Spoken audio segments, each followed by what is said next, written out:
Hello students, welcome to my nurture. मैं हूं कृष्णा। कैसे हैं आप सब लोग? मस्त, बढ़िया। चलिए स्टार्ट करते हैं हॉस्पिटल एंड क्लिनिकल फार्मेसी में चैप्टर नंबर 8 का नेक्स्ट लेक्चर है ना, जहां पे हम लोग क्या पढ़ रहे थे, क्लिनिकल फार्मेसी के बारे में बातें पढ़ रहे थे। Chapter number 8 is all about clinical pharmacy, जहां पर आज हम लोग पढ़ने वाले हैं daily activities of clinical pharmacist. जो क्लिनिकल फार्मासिस्ट होता है उसकी डेली एक्टिविटीज के कुछ पार्ट हैं, जैसे कि वार्ड राउंड पार्टिसिपेशन, जो मरीज भर्ती होते हैं उनमें जो राउंड के लिए जाते हैं डॉक्टर्स के साथ, अकेले नहीं जाएंगे, ठीक है ना। ट्रीटमेंट चार्ट रिव्यू, जो चार्ट होता है ट्रीटमेंट का उसको रिव्यू करते हैं, कैसे करेंगे, एडवर्स ड्रग रिएक्शन को कैसे मॉनिटर करेंगे, drug information and poisonous information में कैसे अपना रोल प्ले करेंगे, मेडिकेशन हिस्ट्री में क्या रोल रहेगा, पेशेंट काउंसलिंग और इंटरप्रोफेशनल कोलैबोरेशन। अच्छा, ये 7 टॉपिक हैं। इनमें पढ़ने के लिए बेटा बहुत कुछ है हमारे पास, और जैसा कि मैंने आप लोगों को कहा है कि ये जो लास्ट के टॉपिक्स हैं, ठीक है, जैसा कि लाइव क्लास में बच्चों को मैं क्वेश्चन आंसर के फॉर्मेट में प्रोवाइड करवा रहा हूं, वही सेम लेक्चर्स और वीडियो आपको लोगों को प्रोवाइड करवा रहा हूं यूट्यूब वाले बच्चों के लिए, ठीक है ना। तो ध्यान रखना, यहां पर क्वेश्चन डायरेक्ट आएगा और हमको केवल 3 चीजों पे फोकस करना है, डेफिनेशन, गोल एंड प्रोसीजर। ये 3 चीजों में ही आपको अपना आंसर देना है। यानी कि सपोज क्वेश्चन आता है वार्ड राउंड पार्टिसिपेशन के बारे में कुछ लिखिए या right a short note on ward round participation, तो बच्चा कंफ्यूज होता है कि इसमें लिखना क्या है। तो हमारे सिलेबस में डेफिनेशन, गोल और प्रोसीजर, यही 3 चीजें लिख करके आपको अपना आंसर क्लोज कर देना है, ठीक है। चलिए स्टार्ट करते हैं। तो right a short note on ward round participation of clinical pharmacist. तो सबसे पहले हम डेफिनेशन देंगे। तो वार्ड राउंड पार्टिसिपेशन क्या होता है, सबको पता है, जो मरीज भर्ती होते हैं, ठीक है, टाइम टाइम पर डॉक्टर्स जाते हैं, विजिट करते हैं। एक मॉर्निंग की शिफ्ट होती है, एक इवनिंग की शिफ्ट होती है, डॉक्टर जाके चेक करता है कि सब कुछ ओके है कि नहीं है, वार्ड राउंड पार्टिसिपेशन होता है। तो वहां पर क्लिनिकल फार्मासिस्ट क्या रोल रहेगा। तो डेफिनेशन की बात करें तो ward round participation by clinical pharmacist refers, clinical pharmacist के द्वारा जो वार्ड राउंड पार्टिसिपेशन है वो रेफर करता है, या यूं कहे उसका मतलब होता है टू देयर एक्टिव इन्वॉल्वमेंट। उसका क्या मतलब है?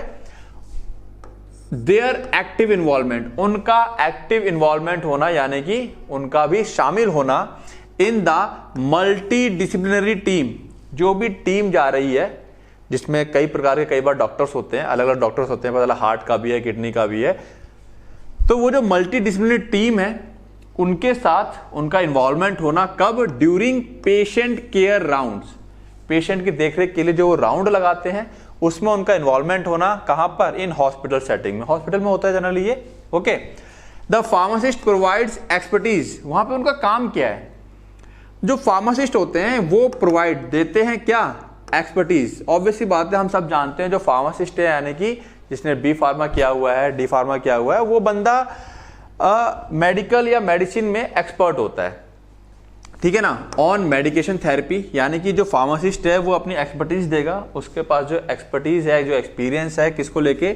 मेडिकेशन थेरेपी में, या ensuring safe, effective and cost efficient drug use, या वो किस चीजों पे सलाह दे सकता है, सुनिश्चित करेगा सेफ, इफेक्टिव, सुरक्षित रहे, इफेक्टिव रहे, और कॉस्ट एफिशिएंट ड्रग यूज, सस्ती और अच्छी दवाइयों के बारे में। while collaborating with the physicians, ठीक है ना, nurses and other health care professionals. बात समझ में आ रही है? तो यहां सिंपल सा क्या है डेफिनेशन में कि क्लिनिकल फार्मासिस्ट का एक्टिव इन्वॉल्वमेंट होना किसके साथ? उस मल्टी डिसिप्लिनरी टीम के साथ। उस टीम के मेंबर कौन कौन है? फिजिशियंस हैं, नर्सेस हैं और दूसरे हेल्थ केयर प्रोफेशनल्स हैं। और उस राउंड के दौरान क्या करेगा? जो क्लिनिकल फार्मासिस्ट है वो क्या करेगा?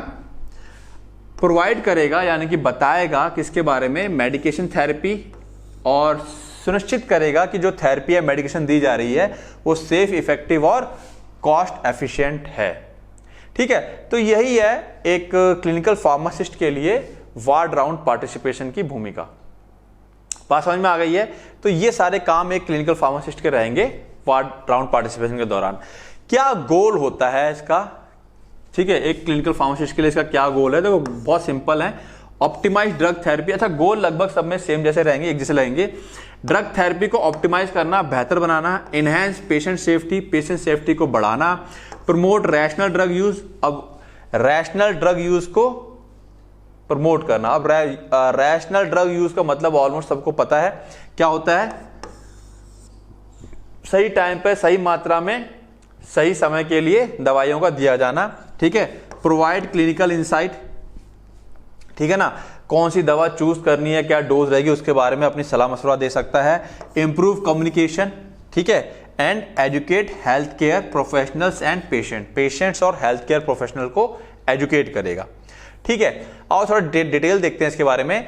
ऑप्टिमाइज ड्रग थेरेपी, क्या मतलब है इसका? Ensure that each patient receive the most appropriate medication, ठीक है। ये सुनिश्चित करेगा कि हर एक पेशेंट जो भी हॉस्पिटल में एडमिट है वो रिसीव करें, यानी कि उनको मिले मोस्ट एप्रोप्रिएट मेडिकेशन, सबसे बेस्ट मेडिकेशन मिले बेस्ड ऑन देयर कंडीशन, जो उनकी कंडीशन है, जो उनके हालात हैं।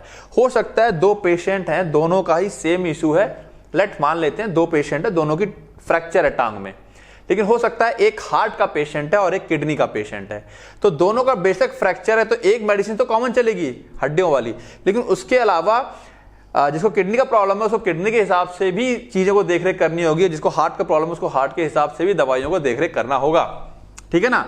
Based on their condition, lab results, उनकी लैब की रिपोर्ट्स क्या आई हैं, और कोमॉर्बिडिटीज क्या होती हैं, साथ साथ में जो और भी अन्य बीमारियां हैं उनको ध्यान में रखते हुए, ठीक है ना।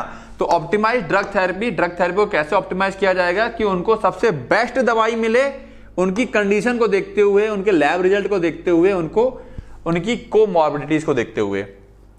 इनहैंस पेशेंट सेफ्टी, पेशेंट की सेफ्टी को बढ़ावा मिलेगा कैसे? Prevent, identify and resolve medication related problem. Obviously बात है, दवाइयों से होने वाली जो दिक्कतें हैं अगर उसको रोक लें, ढूंढ लें, तो पेशेंट की सेफ्टी बढ़ जाएगी, क्योंकि यहां पे सेफ्टी किससे करनी है? दवाइयों से करनी है। जो दवाइयां खा रहा है वही दवाइयां उसको नुकसान भी पहुंचा सकती हैं, तो उसी से ही उसको सेफ भी रखना है, ठीक है। अब वो क्या क्या हो सकता है? Including adverse drug reaction, drug interaction and dosing error. क्या नुकसान, मतलब किस प्रकार की प्रॉब्लम आ सकती है दवाइयों से? एडवर्स ड्रग रिएक्शन हो सकता है, ड्रग इंटरेक्शन हो सकता है, या डोजिंग का एरर हो सकता है। पता चला उसको डोज मिलनी चाहिए तो 200, डॉक्टर ने गलती से या कुछ वजह से ऐसा हो गया कि डोज मिल रही है 400, तो पॉइजनिंग होने के चांस हो जाएंगे, ठीक है ना। तो पेशेंट की सेफ्टी, अब ये वर्ड ध्यान रखें, सेफ्टी किससे करनी है? जो दवाइयां खा रहा है उसी से ही उसे बचाना भी है, जो ठीक करने के लिए दवाइयां दी गई हैं। क्यों? वो दवाइयां गलत ना हो जाएं, इंटरेक्ट ना कर जाएं, एडवर्स रिएक्शन ना कर जाएं, ठीक है। Promote rational drug use, rational का मतलब समझ आ ही दिया मैंने। Encourage evidence based and cost effective prescribing practice, ठीक है। एविडेंस बेस्ड, एविडेंस मतलब पास्ट में किसी दवा के ऊपर कोई रिसर्च किया गया हो या किसी पेशेंट को कोई दवा खास खिला करके ठीक किया गया हो, तो एविडेंस बेस्ड, सबूत के आधार पर, और कॉस्ट इफेक्टिव, साथ साथ में सस्ती हो, ठीक है ना, उसके आधार पर प्रिस्क्राइबिंग प्रैक्टिस रहे, इस चीज का वो ध्यान रखेगा। Provide clinical insight, clinical insight, insight मतलब अंदरूनी, किसका अंदरूनी? क्लिनिकल का अंदरूनी पार्ट को प्रोवाइड करवाना। क्या मतलब इसका? Offer recommendation regarding drug selection, कौन सी ड्रग सिलेक्ट की जाए, डोजिंग, कितनी डोज रखनी है, कैसे दिया जाना चाहिए, मॉनिटरिंग एंड थेरेपेटिक अल्टरनेटिव, कि अगर कोई दवा नहीं है या किसी वजह से कोई दवा उस पेशेंट को रिएक्ट कर रही है तो उसका क्या अल्टरनेटिव होना चाहिए, ठीक है ना। क्लिनिकल इंसाइट यानी कि अंदरूनी चीज के बारे में बताएगा, रिकमेंड करेगा। अगर कोई दवाइयां उसकी चल रही हैं तो ड्रग के सिलेक्शन में किससे बोलेगा? फिजिशियन से या डॉक्टर से, उनके साथ डिस्कस करेगा कि सर ऐसी दिक्कत है तो ये चीजें होनी चाहिए, डोजिंग में कोई प्रॉब्लम है तो उसके बारे में डिस्कस करेगा, ठीक है। इंप्रूव कम्युनिकेशन, क्या करेगा? Improve communication, facilitate better communication between the health care team and pharmacy services. Obviously बात है, हेल्थ केयर टीम और फार्मेसी सर्विसेज के बीच में एक कम्युनिकेशन को इंप्रूव करेगा। Educate health care professional and patient, जो पेशेंट है और जो हेल्थ केयर प्रोफेशनल्स हैं उनको एजुकेट करेगा। ट्रेन मेडिकल स्टाफ, जो मेडिकल स्टाफ है, ऑन न्यू ड्रग और प्रोटोकॉल्स, जो नई दवाइयां आई हैं या प्रोटोकॉल्स आए हैं उनके बारे में उनको एजुकेट कर सकता है, ठीक है। साथ साथ में काउंसिल करेगा पेशेंट को ऑन प्रॉपर मेडिकेशन यूज, ठीक है। तो गोल से आपको समझ में आ गया होगा कि क्या गोल रहता है वार्ड राउंड पार्टिसिपेशन का, ठीक है। अब बात करें इसका क्या प्रोसीजर है, तो देखो यहां पे फिर से एक बात बता रहा हूं मैं, इस टॉपिक के अंदर बहुत सारे पॉइंट्स आपको मिक्सअप वाले मिलेंगे, तो हमेशा की तरह आपको काम क्या करना है, हेडिंग के अंदर मेन पहले ये हेडिंग आप याद रख लेंगे। अगर इसका मीनिंग आपको आता है तो जरूरी नहीं है कि आप आगे की लाइन यही लिखें, आप रैशनल यूज ऑफ ड्रग में रैशनल वाले डेफिनेशन भी लिख सकते हैं, वो भी ओके है, ठीक है। तो ये पॉइंट आपको स्पेशली खास करके याद रखने हैं, अंदर का बात आपको समझ में आ गई तो अपनी खुद की भाषा में लिख सकते हैं। चलिए अब थोड़ा फास्ट करते हैं, ठीक है। प्रोसीजर क्या रहेगा? प्री राउंड प्रिपरेशन, राउंड से पहले की प्रिपरेशन क्या रहेगी? Review patient medical records, patient का पूरा मेडिकल रिकॉर्ड को रिव्यू कर लेगा, उसका लैब रिजल्ट क्या है, मेडिकेशन चार्ट क्या है, क्या प्रोग्रेस हुई है उसकी, वो सब नोट करेगा उसको, ठीक है। आइडेंटिफाई हाई रिस्क पेशेंट, जो हाई रिस्क पेशेंट है, जैसे कि किसी को रीनल किडनी का प्रॉब्लम है, लिवर का प्रॉब्लम है, या पॉलीफार्मेसी, 5 दवाइयों से ज्यादा कोई दवाइयां पेशेंट ले रहा है, ठीक है, तो उनको आइडेंटिफाई करेगा क्योंकि उनके ऊपर खास ध्यान रखना है, ठीक है।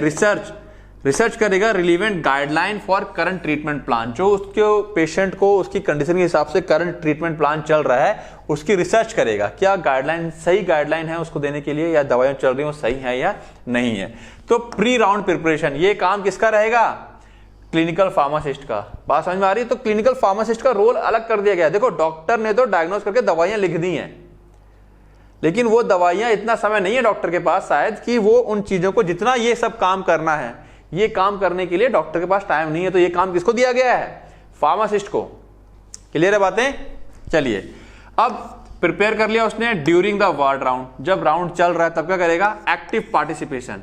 ये नहीं कि बस साथ साथ चल रहे हैं, आपको एक्टिव भी रहना। कैसे? डिस्कस मेडिकेशन रिलेटेड इश्यूज, अगर कोई इश्यूज हैं आपको समझ में आ गया है कि भाई ये दिक्कत है, जैसे कि उसकी एफिकेसी को लेकर के, उसके साइड इफेक्ट को लेकर के, ड्रग के इंटरेक्शन को लेकर के अगर आपको कोई दिक्कत लग रही है तो आप बाकायदा डिस्कस करेंगे हेल्थ केयर टीम से, ठीक है। और इवन सजेस्ट करेंगे थेरेपेटिक अल्टरनेटिव, और अगर कोई उस दवा जो साइड इफेक्ट दे रही है या एफिकेसी कम है उससे बेटर कोई दवा है तो आप उसको सजेस्ट भी करेंगे कि भाई ये इसका अल्टरनेटिव है, इसकी जगह हम इसको दे सकते हैं, ठीक है। Active participation. देन डॉक्यूमेंटेशन, जो भी चीज अल्टरनेट की जाएगी, बदली जाएगी, या वहां पे जो भी कुछ चीजें होंगी उन चीजों को डॉक्यूमेंट करेगा, राइट डाउन करेगा, लिखेगा, ठीक है। नोट रिकमेंडेशंस, जो भी रिकमेंडेशंस दी गई हैं या चेंज की गई हैं उसको राइट डाउन करेगा, जैसे डोज का कोई एडजस्टमेंट हुआ है या कोई दवा डिसकंटिन्यूएशन हुई है, हटा दी गई है, ठीक है। आइडेंटिफाई ड्रग सेफ्टी कंसर्न्स, और साथ साथ में ड्रग की सेफ्टी को लेकर के जो भी कुछ ने आइडेंटिफाई किया है वो सब चीजों को डॉक्यूमेंट करेगा, मतलब लिखित में लिख लेगा वो, ठीक है। Then patient interaction if applicable, अगर जरूरत है तो पेशेंट के साथ इंटरेक्ट करेगा, जैसे कि वेरीफाई मेडिकेशन हिस्ट्री अगर जरूरत है तो, क्योंकि इतना टाइम होता नहीं है वार्ड राउंड के समय, तो अगर जरूरत है तो ठीक है वो थोड़ा टाइम लिया जाएगा, वेरीफाई करेगा मेडिकेशन हिस्ट्री को, और provide brief counselling on new prescription, और फटाफट एक छोटी सी ब्रीफिंग करेगा जो नई दवाइयां उसको दी जा रही हैं, okay. Now post round follow up, अब राउंड पूरा हो गया उसके बाद क्या करेगा वो? Document modifications in the patient record, कोई भी जो रिकॉर्ड में मॉडिफिकेशन हुआ है, ठीक है, जो मॉडिफिकेशन यहां पे हो रहे थे उनको अलग लिखेगा। अब ये फाइनल डॉक्यूमेंटेशन कर देगा कि हाँ ये सब चीजें चेंजेस हो गया, अब स्टार्ट कर दी गई है उसकी। Then communicate with prescriber if further changes are needed, जो नया डॉक्यूमेंटेशन हुआ, मतलब जो नई चीजें हुई हैं, अगर उसमें भी कुछ चेंजेस की जरूरत है तो वो क्या करेगा? कम्युनिकेट करेगा। किसके साथ? प्रिस्क्राइबर, डॉक्टर के साथ। मॉनिटर थेरेपेटिक आउटकम, साथ साथ में यही देखेगा कि जो नई दवाइयां उसको प्रिस्क्राइब की गई हैं उसका रिजल्ट क्या आ रहा है ना, यानी फॉलो अप में 1-2 दिन के बाद चेक करेगा। जैसे लैब वैल्यूज हैं, क्लिनिकल रिस्पॉन्स है, दवाइयां दी गई, अब 2 दिन बाद 3 दिन बाद लैब वैल्यूज में कोई चेंजेस आई हैं कि नहीं आई, क्लिनिकल रिस्पॉन्स कैसा है। Conduct medication reconciliation during transition of care, conduct medication reconciliation, reconciliation क्या होता है? मिलान करना। रिकॉन्सिलेशन मतलब मिलान करना, जो मेडिकेशंस हैं, दवाइयां हैं, उसको मिलाएगा ड्यूरिंग ट्रांजिशंस ऑफ केयर, जब केयर चल रही होगी बीच में दवाइयों को मिलाता रहेगा कि जो दवाइयां जो खा रहा है, जो दी गई हैं, वो सब सेम ही है। ऐसा तो नहीं है कि कोई चीज अलग खाने लगा या डोज अलग लेने लगा है, गलत टाइम पे खाने लगा है, तो वो रिकॉन्साइल करता रहेगा। This is the post round follow up, ठीक है। तो बहुत सिंपल है, कुछ खास नहीं था, यहां गोल को आपको ध्यान रखना है। तो 3 point, definition, goal and procedure, खत्म।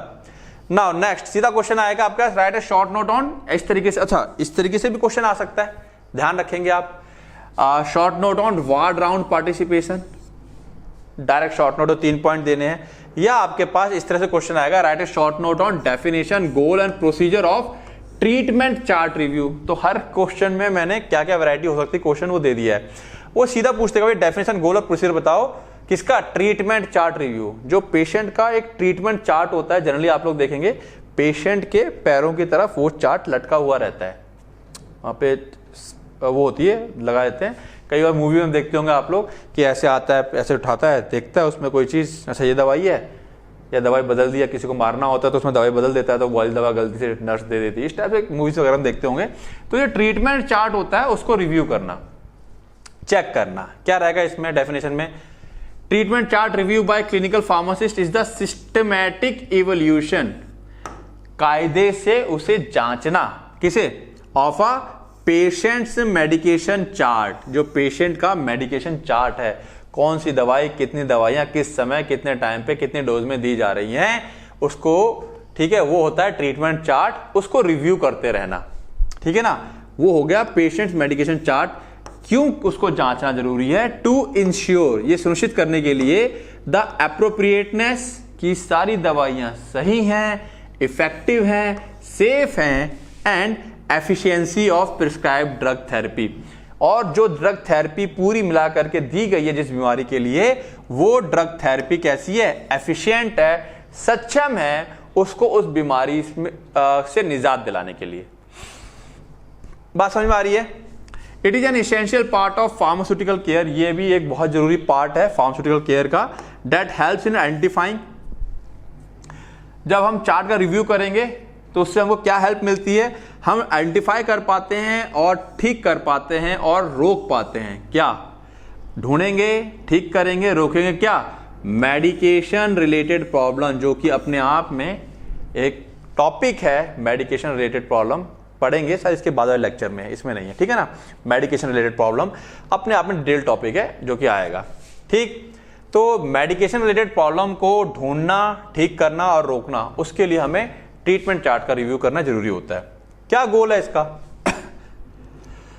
गोल यहीं से हमको दिख रहा है, इंश्योर मेडिकेशन सेफ्टी, हमें यह सुनिश्चित करना है कि दवाइयां सेफ हैं। कैसे? डिटेक्ट एंड प्रिवेंट एरर्स, हमें ये ढूंढना कोई एरर तो नहीं है, जैसे कोई गलत दवा दे दी गई है, गलत डोज दे दी गई है, डुप्लीकेशन हो गया है, ब्रांड, अलग अलग ब्रांड की सेम ही मेडिसिन चल रही है, या कॉन्ट्रा इंडिकेशन है, पेशेंट को कोई दूसरी प्रॉब्लम भी है जिसमें ये दवाई नहीं दी जानी चाहिए थी और दे दी गई है, ठीक है ना। Identify and manage adverse drug reaction, ये भी चेक करना है कोई एडवर्स ड्रग रिएक्शन तो नहीं हुआ है, या किसी प्रकार का ड्रग इंटरेक्शन, दो दवाइयां आपस में इंटरेक्ट तो नहीं कर रही हैं जिससे कि पेशेंट को नुकसान हो। तो इससे क्या होगा? मेडिकेशन सेफ हो जाएगी। ऑप्टिमाइज ड्रग थेरेपी, देखो गोल वाले पॉइंट यहां पर आ रहे हैं, ऊपर वाले जो पॉइंट थे वो सेम यहां पर है, लेकिन थोड़ा सा बातों में जो अंदर के पॉइंट है उनमें अंतर आ रहा है कि किस प्रकार से हम सेफ करेंगे, किस प्रकार से हम ऑप्टिमाइज करेंगे। ऑप्टिमाइज ड्रग थेरेपी यानी कि ड्रग थेरेपी को बेहतर बनाएंगे। कैसे? Verify appropriate indications for each medications, जितनी भी दवाइयां दी जा रही हैं उनको इंडिकेशंस, यानी कि जो जो इंडिकेशंस हैं उसके, इंडिकेशन मतलब जो जो प्रॉब्लम है, पेट में दर्द, गैस, किडनी प्रॉब्लम, जो भी दिक्कत है, क्या उसी दिक्कत के लिए ही वो दवाई है? ऐसा तो नहीं दवाई जो दी जा रही है वो किसी और इंडिकेशन के लिए होनी चाहिए, इस इंडिकेशन के लिए नहीं है। इंडिकेशंस जो जो प्रॉब्लम्स हैं, ठीक है। Check for correct dosing, correct dose, चीजें मिलती हुई लग रही होंगी यहाँ पर, डोज जैसे मेडिकल सेफ्टी हो गया, यहाँ पे optimise. Check for correct dose, जैसे कि अच्छा यहां पर हम लोगों ने क्या देखा था? डोज, यहां पर हम डोज को करेक्ट कर रहे हैं। जैसे कि अगर किसी को रीनल या हेपेटिक प्रॉब्लम है, तो जैसे मान लो रीनल प्रॉब्लम है, अब किडनी की दिक्कत की वजह से दवा उतनी इजीली एक्सक्रीट नहीं कर पाती है। फार्माकोलॉजी में आप लोगों ने पढ़ा होगा, किडनी का काम एक्सक्रीट करने का होता है, तो किडनी अब उतनी अच्छे से दवा एक्सक्रीट नहीं कर पाती, पूरे दिन भर में 400 mg को एक्सक्रीट नहीं कर पाती है, तो उसको दवा दी जानी चाहिए 200 mg, लेकिन नॉर्मल पेशेंट में वो दवा 400 mg चलती है। तो क्या वो 200 mg है? ऐसा तो नहीं 400 mg गलती से चल गई है। हेपेटिक प्रॉब्लम तो नहीं है जिसकी वजह से डोज को एडजस्टमेंट करनी पड़ी, या एज स्पेसिफिक डोजिंग, बच्चा है, बूढ़ा है या प्रेग्नेंट वुमेन है, उसके हिसाब से तो कोई डोजिंग में करेक्शन करने की जरूरत नहीं है, ठीक है। Assess need for therapeutic drug monitoring, ठीक है। ऑप्टिमाइज, क्या ड्रग मॉनिटरिंग की, थेरेपेटिक ड्रग मॉनिटरिंग की जरूरत है? ड्रग की मॉनिटरिंग का मतलब क्या होता है? जैसे कि वैंकोमाइसिन और वारफेरिन, यहां पर क्या होता है कि कुछ दवाइयां ऐसी होती हैं जिनका थेरेपेटिक इंडेक्स बहुत कम होता है, थोड़ी सी एक्स्ट्रा डोज हो जाएगी तो टॉक्सिक हो जाएगी, और लो डोज रह जाएगी तो काम नहीं करेगी। तो क्या ऐसी कोई दवाई तो नहीं है जो चल रही है, जिसको थेरेपेटिक मॉनिटरिंग करने की जरूरत है। ठीक है, एग्जांपल दे दिया गया वैंकोमाइसिन वारफेरिन का, तो उसको देखेंगे और अगर ऐसी जरूरत है तो टाइम पे प्लाज्मा लेवल, ब्लड का प्लाज्मा निकाल करके चेक किया जाता है कि दवा का लेवल कितना है। ठीक है, तो ऑप्टिमाइज करना, इंप्रूव क्लिनिकल आउटकम्स, जो भी दवाइयां चल रही हैं उसका जो आउटकम यानी रिजल्ट आएगा उसको इंप्रूव करना।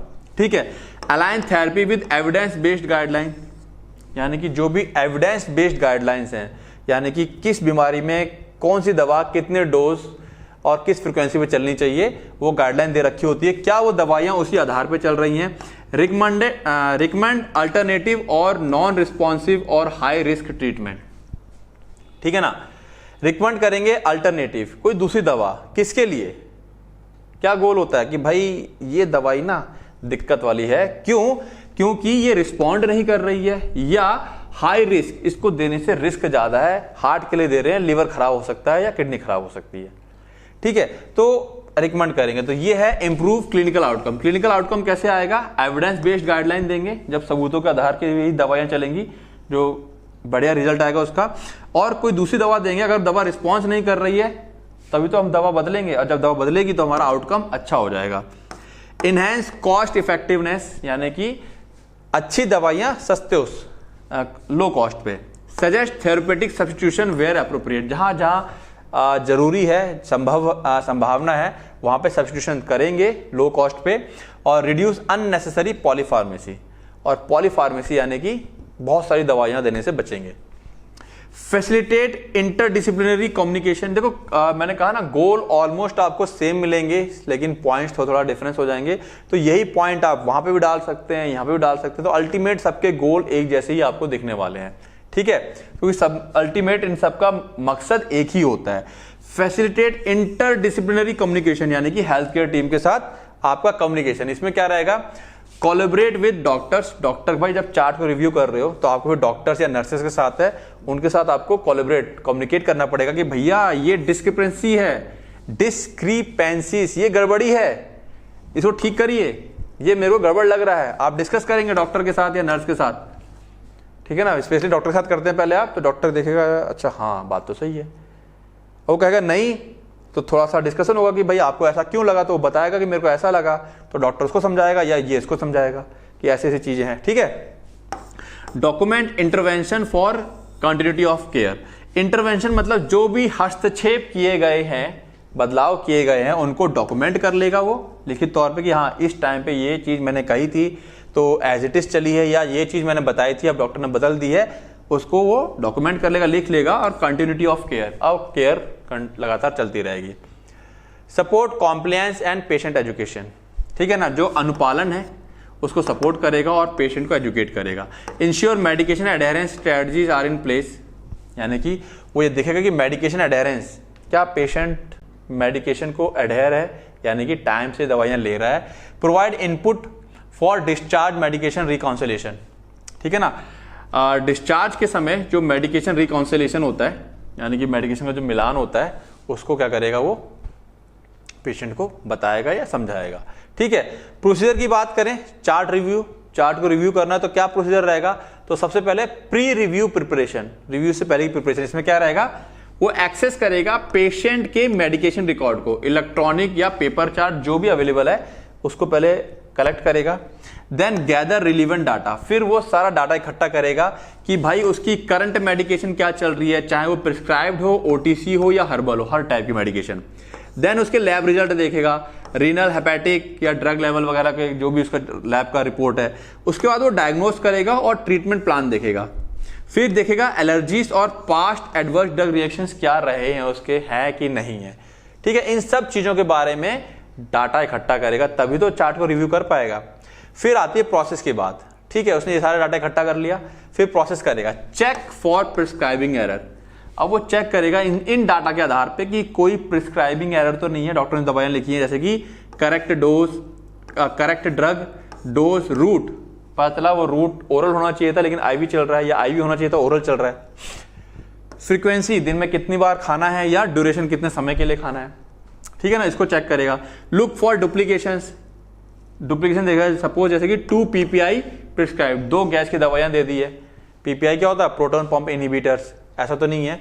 वेरीफाई एलर्जीज एंड कॉन्ट्राइंडिकेशंस, तो चेक करेगा कि कोई एलर्जीज या कॉन्ट्राइंडिकेशंस तो नहीं है दवाइयों के आपस में, ठीक है ना। देन उसने जब प्रिस्क्राइबिंग एरर चेक कर लिया है कि नहीं है, वो देखने के बाद उसे पता चल जाएगा। फिर वो चेक करेगा थेरेप्यूटिक एप्रोप्रिएटनेस, थेरेप्यूटिक यानी कि क्या जो उसे बीमारी है उसके लिए जो दवाइयां दी जा रही हैं वो ठीक है। यहां तो उसने केवल दवाइयों के बारे में पता किया जो दवाइयां चल रही हैं, अब वो दवाई और बीमारी, यहां पर थेरेप्यूटिक में क्या होगा, दवाई और बीमारी, क्या इसी बीमारी के लिए ये दवा है। यहां पे केवल दवाई, यहां पर केवल और केवल मेडिसिन को चेक किया उसने बीमारी को देखा ही नहीं। अभी शुरुआत में उसने दवाई बीमारी नहीं देखी, उसने केवल दवाई को देखा। अब दवाई और बीमारी का मैच करेगा, जैसे कि इज द ड्रग नेसेसरी, क्या ये दवा जरूरी है। ऐसा तो नहीं कि अननेसेसरी एंटीबायोटिक चल रही है, भाई इस बीमारी में एंटीबायोटिक का कोई रोल ही नहीं है, ऐसा तो नहीं है। इज द डोज ऑप्टिमाइज्ड, क्या डोज ऑप्टिमाइज्ड है, सबसे बेस्ट डोज है। For example adjusted for renal impairment, अभी मैंने उदाहरण दिया, मान लो किसी को किडनी का प्रॉब्लम है, तो क्या उसके लिए बीमारी कुछ और है लेकिन उसको किडनी की भी दिक्कत है, तो क्या ये डोज उसके लिए बेस्ट है, ठीक है।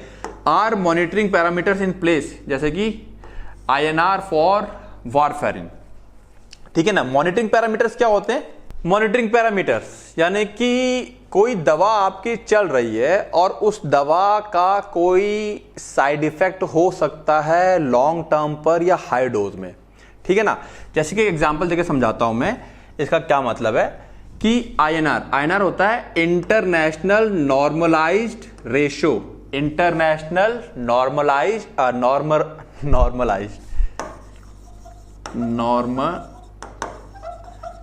रेशो। क्या मतलब है, वारफेरिन हमारी एक एंटी कोगुलेंट यानी कि खून को जमने से रोकती है, ठीक है। जिन लोगों का वारफेरिन की मेडिसिन चलती है उनको डॉक्टर समय समय पर क्लॉटिंग, जैसे PT प्रोथ्रोम्बिन टाइम भी कहते हैं, उनकी क्लॉटिंग टाइम चेक करता रहता है, क्योंकि ये एंटी कोगुलेंट है। ऐसा तो नहीं है कि प्रोथ्रोम्बिन टाइम बढ़ गया है कि पता चला कभी वारफेरिन मेडिसिन खा रहा है और इतनी ज्यादा हाई डोज में चल रही है उसकी कि कभी गलती से चोट लगे और उसका क्लॉट ही ना हो और छोटे से कट से इतना खून बह गया कि वो इंसान मर गया, ठीक है। तो जिनकी वारफेरिन दवाई चलती है उनको समय समय पर मॉनिटरिंग पैरामीटर, जैसे कि उनका क्लॉटिंग टाइम समय समय पर चेक होता रहेगा कि ब्लड क्लॉट साइट कर रहा है कि नहीं कर रहा है। उससे ये हमको पता चलता रहता है कि वारफेरिन की डोज सही चल रही है, ठीक है। एग्जाम्पल के तौर पर समझा दिया। ये आगे इवैल्यूएट ड्रग इंटरेक्शन, जांचते हैं कोई दवाइयां आपस में तो इंटरेक्ट नहीं कर रही हैं, जैसे कि फार्माकोकाइनेटिक्स, इसमें CYP 450 इंटरेक्शन, ठीक है। ड्रग का इंटरेक्शन, जैसे कि ये जो एंजाइम है वो उसके फार्माकोकाइनेटिक पैरामीटर एब्जॉर्प्शन डिस्ट्रीब्यूशन में तो कोई दखलंदाजी नहीं दे रहा है, या फार्माकोडायनेमिक में तो कोई दिक्कत नहीं आ रही है। फार्माकोडायनेमिक का मतलब effect of drug on the body, जैसे कि ब्लीडिंग रिस्क विद NSAID और एंटीकोगुलेंट, इन दोनों को अगर हम साथ में लेते हैं तो ब्लीडिंग रिस्क बढ़ जाता है। ऐसी कोई दिक्कत तो नहीं है। ये ड्रग इंटरेक्शन, दो दवाएं मिलकर जब आपस में क्या करती हैं, इंटरेक्ट करती हैं, ठीक है। तो इसको जांचेंगे। Review compliance and administration issue, जो अनुपालन हो रहा है कि नहीं हो रहा है, और एडमिनिस्ट्रेशन इश्यूज, जो दवाइयां दी जा रही हैं उसको लेकर कोई इश्यू तो नहीं है।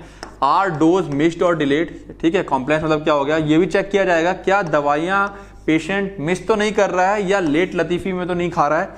Are there formulation issue, formulation का इशू तो नहीं है। एडमिनिस्ट्रेशन का मतलब जैसे कि दवा पेशेंट को लिखा गया है कि ओरल मेडिसिन खानी है बट उसको डिफिकल्टी है स्वॉलोइंग पिल को निगलने में दिक्कत आती है, तो इस टाइप की दिक्कत तो नहीं आ रही है, उसको भी चेक करता है, ठीक है।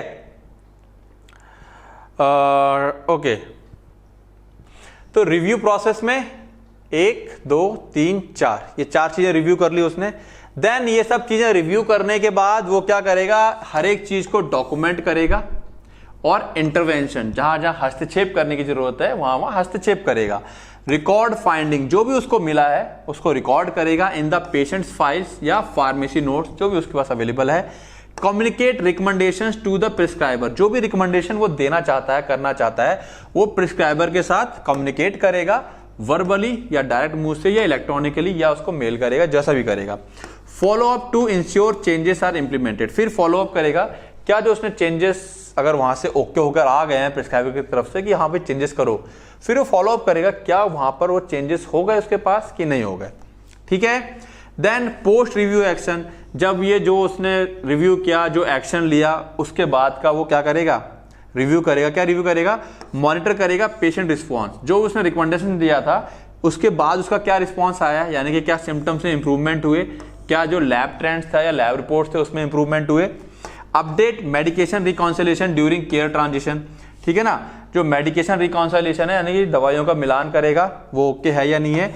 Educate health care staff on recurring issues, ठीक है ना, जो हेल्थ केयर स्टाफ है वहां पे नर्सिंग या वार्ड बॉयज जो भी लोग रहते हैं करके उनको एजुकेट करेगा जो बार बार प्रॉब्लम्स आती हैं, जैसे कि फ्रीक्वेंट प्रिस्क्राइबिंग एरर, बार बार अगर प्रिस्क्राइबिंग का कोई एरर वगैरह आ रहा है तो उसको लेकर के उनको वो एजुकेट करेगा कि ऐसी दिक्कत आती है तो ऐसा ऐसा काम करना है।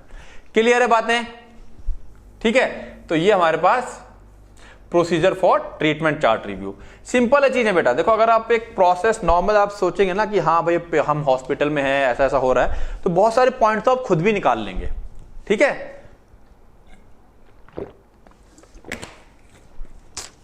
ओके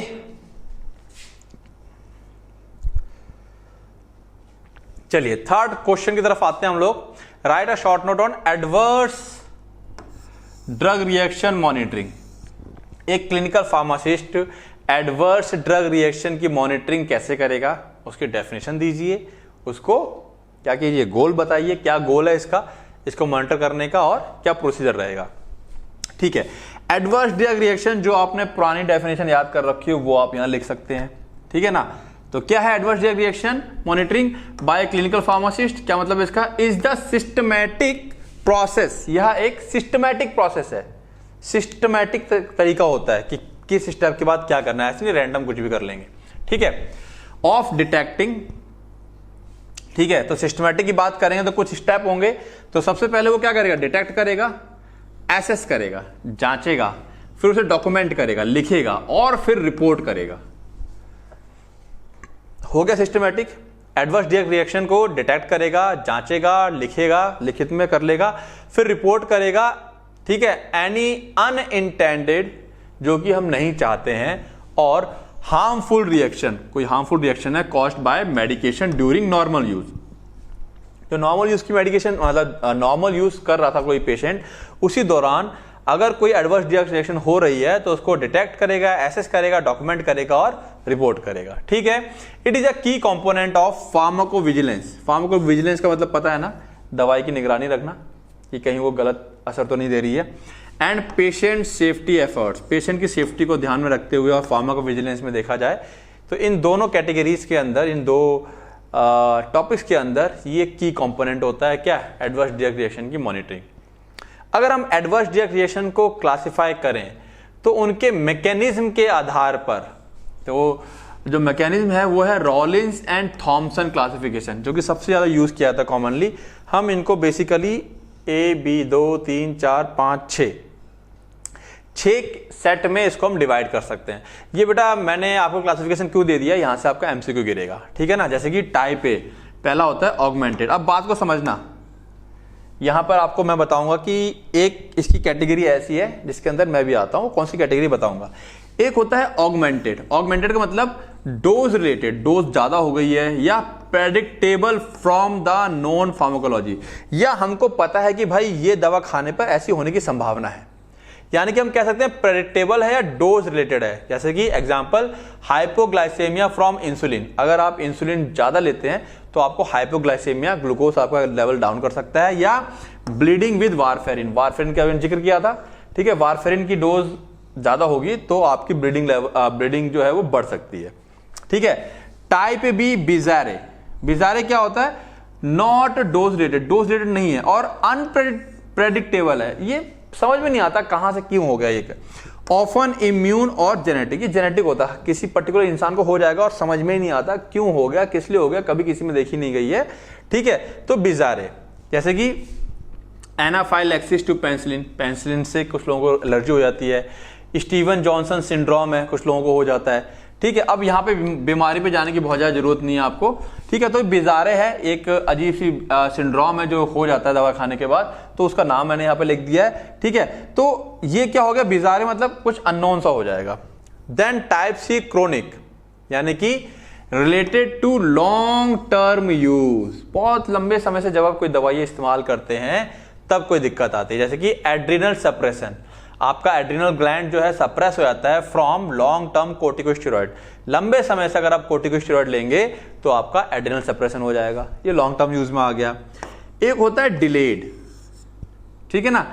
अब देखो यहां पे क्रोनिक और डिलेड आप लोगों को ऐसा लगेगा कि एक जैसा है, एक जैसा नहीं है। क्रोनिक का मतलब है कि आप कोई चीज लंबे समय से खा रहे हैं। Delayed occur after a long time even after discontinuation, यानी कि आपने कोई दवा खाई महीने 2 महीने बाद, ठीक, महीने 2 महीने खाई, या आप एक एज तक खाते रहे, 4-5 साल दवा चली, फिर आपने बंद कर दी। इवन आफ्टर डिसकंटिन्यूएशन आपने वो दवाइयां बंद कर दी हैं, उसके बाद कहीं 8-10 साल बाद जाकर के आपको वो दवा का रिएक्शन दिखता है, डेट इज कार्सिनोजेनेसिस, कैंसर हो गया, या टेराटोजेनेसिस, ठीक है। तो ये हो गया डिलेड। दवा को आप खाना बंद कर चुके हैं या दवा किसी टाइम पे खाए तो उसके बहुत टाइम के बाद होना, ठीक है। Type E, end of use, occur after drug withdrawal, जब आप ड्रग का विड्रॉल कर चुके हैं, ड्रग खाना एक तरह से बंद कर चुके हैं, यानी जैसे दवा खाना बंद करेंगे तुरंत आपको रिएक्शन होना स्टार्ट होता है। विड्रॉल सीजर, दवा खाना बंद की, दौरे पड़ने स्टार्ट हो गए आफ्टर स्टॉपिंग बेंजोडाइजिपिन्स, जो कि देखा जाता है ऐसे। देन टाइप एफ है फेलियर, ठीक है ना। टाइप एफ क्या है? फेलियर। फेलियर में क्या होता है? Unexpected failure of therapy often due to interaction और रेजिस्टेंस। अचानक से अनएक्सपेक्टेड, हमको पता नहीं चलता और हमारी थेरेपी जो बढ़िया से काम चल रही थी, इलाज ठीक हो रहा था, और वो फेल हो जाती है अचानक से, ठीक है। क्यों हो गया? ड्यू टू इंटरेक्शन, दवा का इंटरेक्शन होता है, या रेजिस्टेंस, उस दवा के लिए बैक्टीरिया क्या होता है, रेजिस्टेंस डेवलप कर लेता है। तो शुरुआत में मर रहा था, एक टाइम के बाद बैक्टीरिया ने रेजिस्टेंस डेवलप कर लिया और फिर वापस से ग्रो करके फैल गया, तो वो थेरेपी पूरी फेल हो जाती है, ठीक है। Resistance to antibiotics, contraceptive failure due to enzyme inducers, enzyme की वजह से हो रहा है ऐसा, ठीक है। तो ये सब चीजें हैं। तो आप बेशक एक बार को यहाँ पे एग्जांपल याद ना करें, बट डिस्क्रिप्शन और नेम ये आप एक बार याद कर लें, क्योंकि नाम से आपका एमसीक्यू आने की संभावना रहेगी, ठीक है। तो मैं कह रहा था डिलेड वो कैटेगरी है जिसमें मैं भी आता हूं। एक लंबे समय के बाद एक मेडिसिन है कोई, पहले मैं नॉर्मली यूज कर लेता था, लेकिन अब वो मेडिसिन मैं खाता हूं तो मेरे को रिएक्शन हो जाता है उससे, ठीक है। तो ऐसा होता है कि एक लंबे समय के बाद आपको कोई दवा रिएक्ट करने लगे, तो आप कई बार सोचते हो ना कि यार ये तो मैं अक्सर खाता रहता था, मेरे को कभी कुछ नहीं हुआ, आ जाता ना, कैसे हो गया। तो ये सारी कैटेगरी आती है, आप समझ लें, ठीक है। अब बेस्ड ऑन सीवियरिटी के आधार पे अगर हम बात करें तो ऑब्वियसली बात है माइल्ड मतलब बहुत हल्का फुल्का रिएक्शन हुआ, no intervention needed, no intervention, दखलंदाजी की जरूरत नहीं है, थोड़ी देर खुजली होगी, ठीक हो जाएगा। सेल्फ लिमिटिंग होता है, जैसे कि हल्का फुल्का रैश पड़ गया, लालपन आ गया और फिर आधा 1 घंटे में सही हो गया। मॉडरेट, यहाँ पे ट्रीटमेंट की जरूरत होती है, डोज को बदलने की जरूरत होती है, जैसे डिजीनेस, ठीक है ना, चक्कर सा आया, आप गिर रहे हैं, ओके। देन सीवियर में क्या? लाइफ थ्रेटनिंग, जान जा सकती है। रिजल्ट इन हॉस्पिटलाइजेशन, या आपको हॉस्पिटल में एडमिट होने की जरूरत पड़ सकती है। डिसेबिलिटी हो सकती है, बॉडी का कोई पार्ट खराब हो जाए, या यहां तक कि मौत भी हो सकती है, जिसे हम कहते हैं एनाफाइलैक्सिस, है ना, एकदम अचानक से सडन रिएक्शन जब होती है तो उसे हम एनाफाइलैक्सिस बोल देते हैं, ठीक है। तो ये आपको याद रखने, अच्छा ये मैंने यहां पर इसलिए दे दिया क्योंकि यहां से आपका कुछ पॉइंट आगे जुड़ेंगे भी और ये आपके एमसीक्यू आने की संभावना रहेगी, ठीक है। चलिए आगे आते हैं हम लोग। बेस्ड ऑन अच्छा ठीक है, सीवियरिटी एक और आगे, बेस्ड ऑन प्रिवेंटिबिलिटी, ठीक है ना, यानी कि अभी क्लासिफिकेशन चल ही रहा है। बेस्ड ऑन प्रिवेंटिबिलिटी क्लासिफिकेशन इसलिए चल रहा है बेटा फिर क्योंकि यहां पर एमसीक्यू आने की संभावना है। तो शुमॉक और थॉर्टन का जो क्राइटेरिया है उसमें है डेफिनेटली प्रिवेंटेबल, यानी कि ऐसा एलर्जी जिसको हम प्रिवेंट कर सकते हैं, प्रोबेबली प्रिवेंटेबल और नॉट प्रिवेंटेबल, ठीक है ना। तो प्रोबेबली मतलब संभवतः रोक सकते हैं उसे, यहां पर डेफिनेटली पक्के से उस एलर्जी को रोक सकते हैं, ठीक है, और नॉट प्रिवेंटेबल हम उसको रोक नहीं सकते हैं। बेस्ड ऑन ऑनसेट, यानी कितनी देर में शुरुआत होगी उसके आधार पर बात करें। Acute occur within 1 hour, सब एक्यूट 1 दिन के अंदर रिएक्शन हो जाएगा, और लेटेंट और डिलेड आफ्टर डेज, वीक और इवन मंथ, कई बार महीनों के बाद आपको रिएक्शन होता है। तो ऐसा होने की भी संभावना है। आपको पता नहीं होता कि यार अब तो मैं इस समय कोई दवाइयां भी नहीं खा रहा, मेरे को क्यों रिएक्शन हो गया, तो वो लेटेंट या डिलेड कैटेगरी के अंदर आता है, ठीक है। चलिए फटाफट इसको पढ़ते हैं। क्या गोल रहेगा, क्या पढ़ रहे हैं हम लोग, ठीक है। एडवर्स ड्रग रिएक्शन, इसकी मॉनिटरिंग का गोल क्या है? अगेन वही enhance patient safety, prevent harm bye early detection, हम जल्दी से पता लगा लेंगे कि हाँ इस चीज से रिएक्शन हो सकती है, और मैनेजमेंट ऑफ एडीआर कर लेंगे, तो एडीआर को मैनेज कर लेंगे तो पेशेंट की सेफ्टी हो जाएगी। इंप्रूव क्वालिटी ऑफ केयर, हमारी जो केयर की क्वालिटी इंक्रीज करेगी, हमने रिएक्शन नहीं होने दी, ठीक है। Minimise treatment complication related to drug therapy, drug therapy को लेकर के जो कॉम्प्लिकेशंस हो सकते हैं उसको हम मिनिमाइज कर लेंगे तो हमारी क्वालिटी अच्छी हो जाएगी केयर की। Promote rational drug use, rational drug use को प्रमोट करना जिससे कि रिएक्शन ना हो। आइडेंटिफाई पैटर्न दैट में इंडिकेट इनएप्रोप्रिएट प्रिस्क्राइबिंग और अनसेफ मेडिकेशन यूज, ऑब्वियसली बात है जब इनएप्रोप्रिएट प्रिस्क्राइबिंग होगी या अनसेफ मेडिकेशन यूज किया जाएगा उसी केस में एडवर्स ड्रग रिएक्शन होने की संभावना होती है, तो इसीलिए इसका एक और उद्देश्य क्या है, rational drug use. Enhance medication use, ठीक है, इनहेंस दवाइयों की यूज को इनहेंस करना, क्या मतलब है इसका, गाइड डोज एडजस्टमेंट और अल्टरनेटिव थेरेपी, मेडिकेशन यूज को इनहेंस बढ़ावा देना। तो यहाँ पे हम गाइड करेंगे, डोज का एडजस्टमेंट कम ज्यादा करेंगे कि भाई इस डोज पे से दिक्कत हो रही है, नहीं हो रही है, या कोई दूसरी अल्टरनेट थेरेपी करेंगे जिससे कि उसको एडवर्स ड्रग रिएक्शन ना हो। सपोर्ट एविडेंस बेस्ड प्रिस्क्राइबिंग, और अगर इस दवाइयों से एलर्जी हो रही है तो क्या दवाइयां दें ऐसी कंडीशन में कि एलर्जी ना हो, तो एविडेंस बेस्ड प्रिस्क्राइबिंग, कोई रिसर्च देखेंगे जहां पर ऐसी कंडीशंस के बारे में जिक्र हो रखा होगा उसके आधार पर फिर प्रिस्क्राइब करेंगे। सपोर्ट रेगुलेटरी रिपोर्टिंग, जो रेगुलेटरी अथॉरिटी को है, जो हमारी फार्माकोविजिलेंस पूरी अथॉरिटी बनी हुई है उसको सपोर्ट करेंगे, यानी कि contribute to national and institutional pharmacovigilance programme, जो भी हमारा नेशनल या संस्था का फार्माकोविजिलेंस प्रोग्राम है कि भाई ये दवाई खाने से रिएक्शन हो रही है, हम उसको क्या करेंगे, उसमें रिपोर्ट करेंगे और रिपोर्ट करेंगे उससे एडवर्स ड्रग रिएक्शन के बारे में उस रेगुलेटरी बॉडी को, जिससे कि फर्दर हमको फ्यूचर में जब भी हम कोई ट्रीटमेंट प्लान करेंगे तो इस चीज का ध्यान रखा जाएगा। एजुकेट हेल्थ केयर प्रोवाइडर, जो हेल्थ केयर प्रोवाइडर है उनको इस बारे में एजुकेट करना। रेज अवेयरनेस, जागरूकता फैलाना among the health care team, जो हेल्थ केयर टीम है, about the potential risk and science of ADR, किसी पर्टिकुलर मेडिसिन को लेकर के क्या पोटेंशियल रिस्क है, क्या खतरे हैं और क्या एडवर्स ड्रग रिएक्शन के साइन होते हैं, ठीक है ना, उसको लेकर के समझाना। एड मतलब कि हेल्प करना in drug policy and formulary decision, जो हमारी ड्रग पॉलिसी बनती है या जो फॉर्मूले हमारे बनते हैं उनमें हेल्प करना। किसी पर्टिकुलर फॉर्मुलेशन से या किसी पर्टिकुलर दवाई से ज्यादा रिएक्शंस हो रहे हैं एडवर्स ड्रग रिएक्शन, तो उसको हटाना, यही हमारी पॉलिसी रहेगी, ठीक है ना। यूज कलेक्टेड डाटा, जो भी डाटा इसका कलेक्ट होगा एडवर्स ड्रग रिएक्शन का, to guide safe medication practices and formulary management, और फिर इससे क्या होगा, जो भी हॉस्पिटल फॉर्मुलरी हमारी बन के तैयार होती है उसमें हम उस मेडिसिन को रखेंगे ही नहीं जो ज्यादा दिक्कत दे रही है, ठीक है।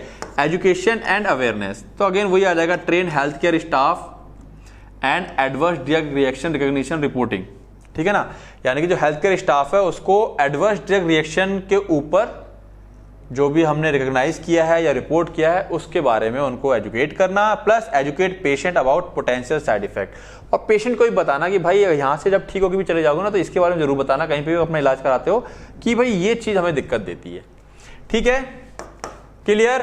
तो चीजें सिंपल हैं, एक बार सुन के समझ में आ रहा होगा मुझे पता है, बट ये है कि पॉइंट क्या देने, यही मुद्दे वाली बात होती है। तो प्रोसीजर क्या होगा, सर्विलियंस ऑन डिटेक्शन, नजर रखना और डिटेक्ट करना, ढूंढना। इसके अंदर पहला पॉइंट आएगा एक्टिव मॉनिटरिंग, आपको बहुत ज्यादा एक्टिवली मॉनिटर करना पड़ेगा।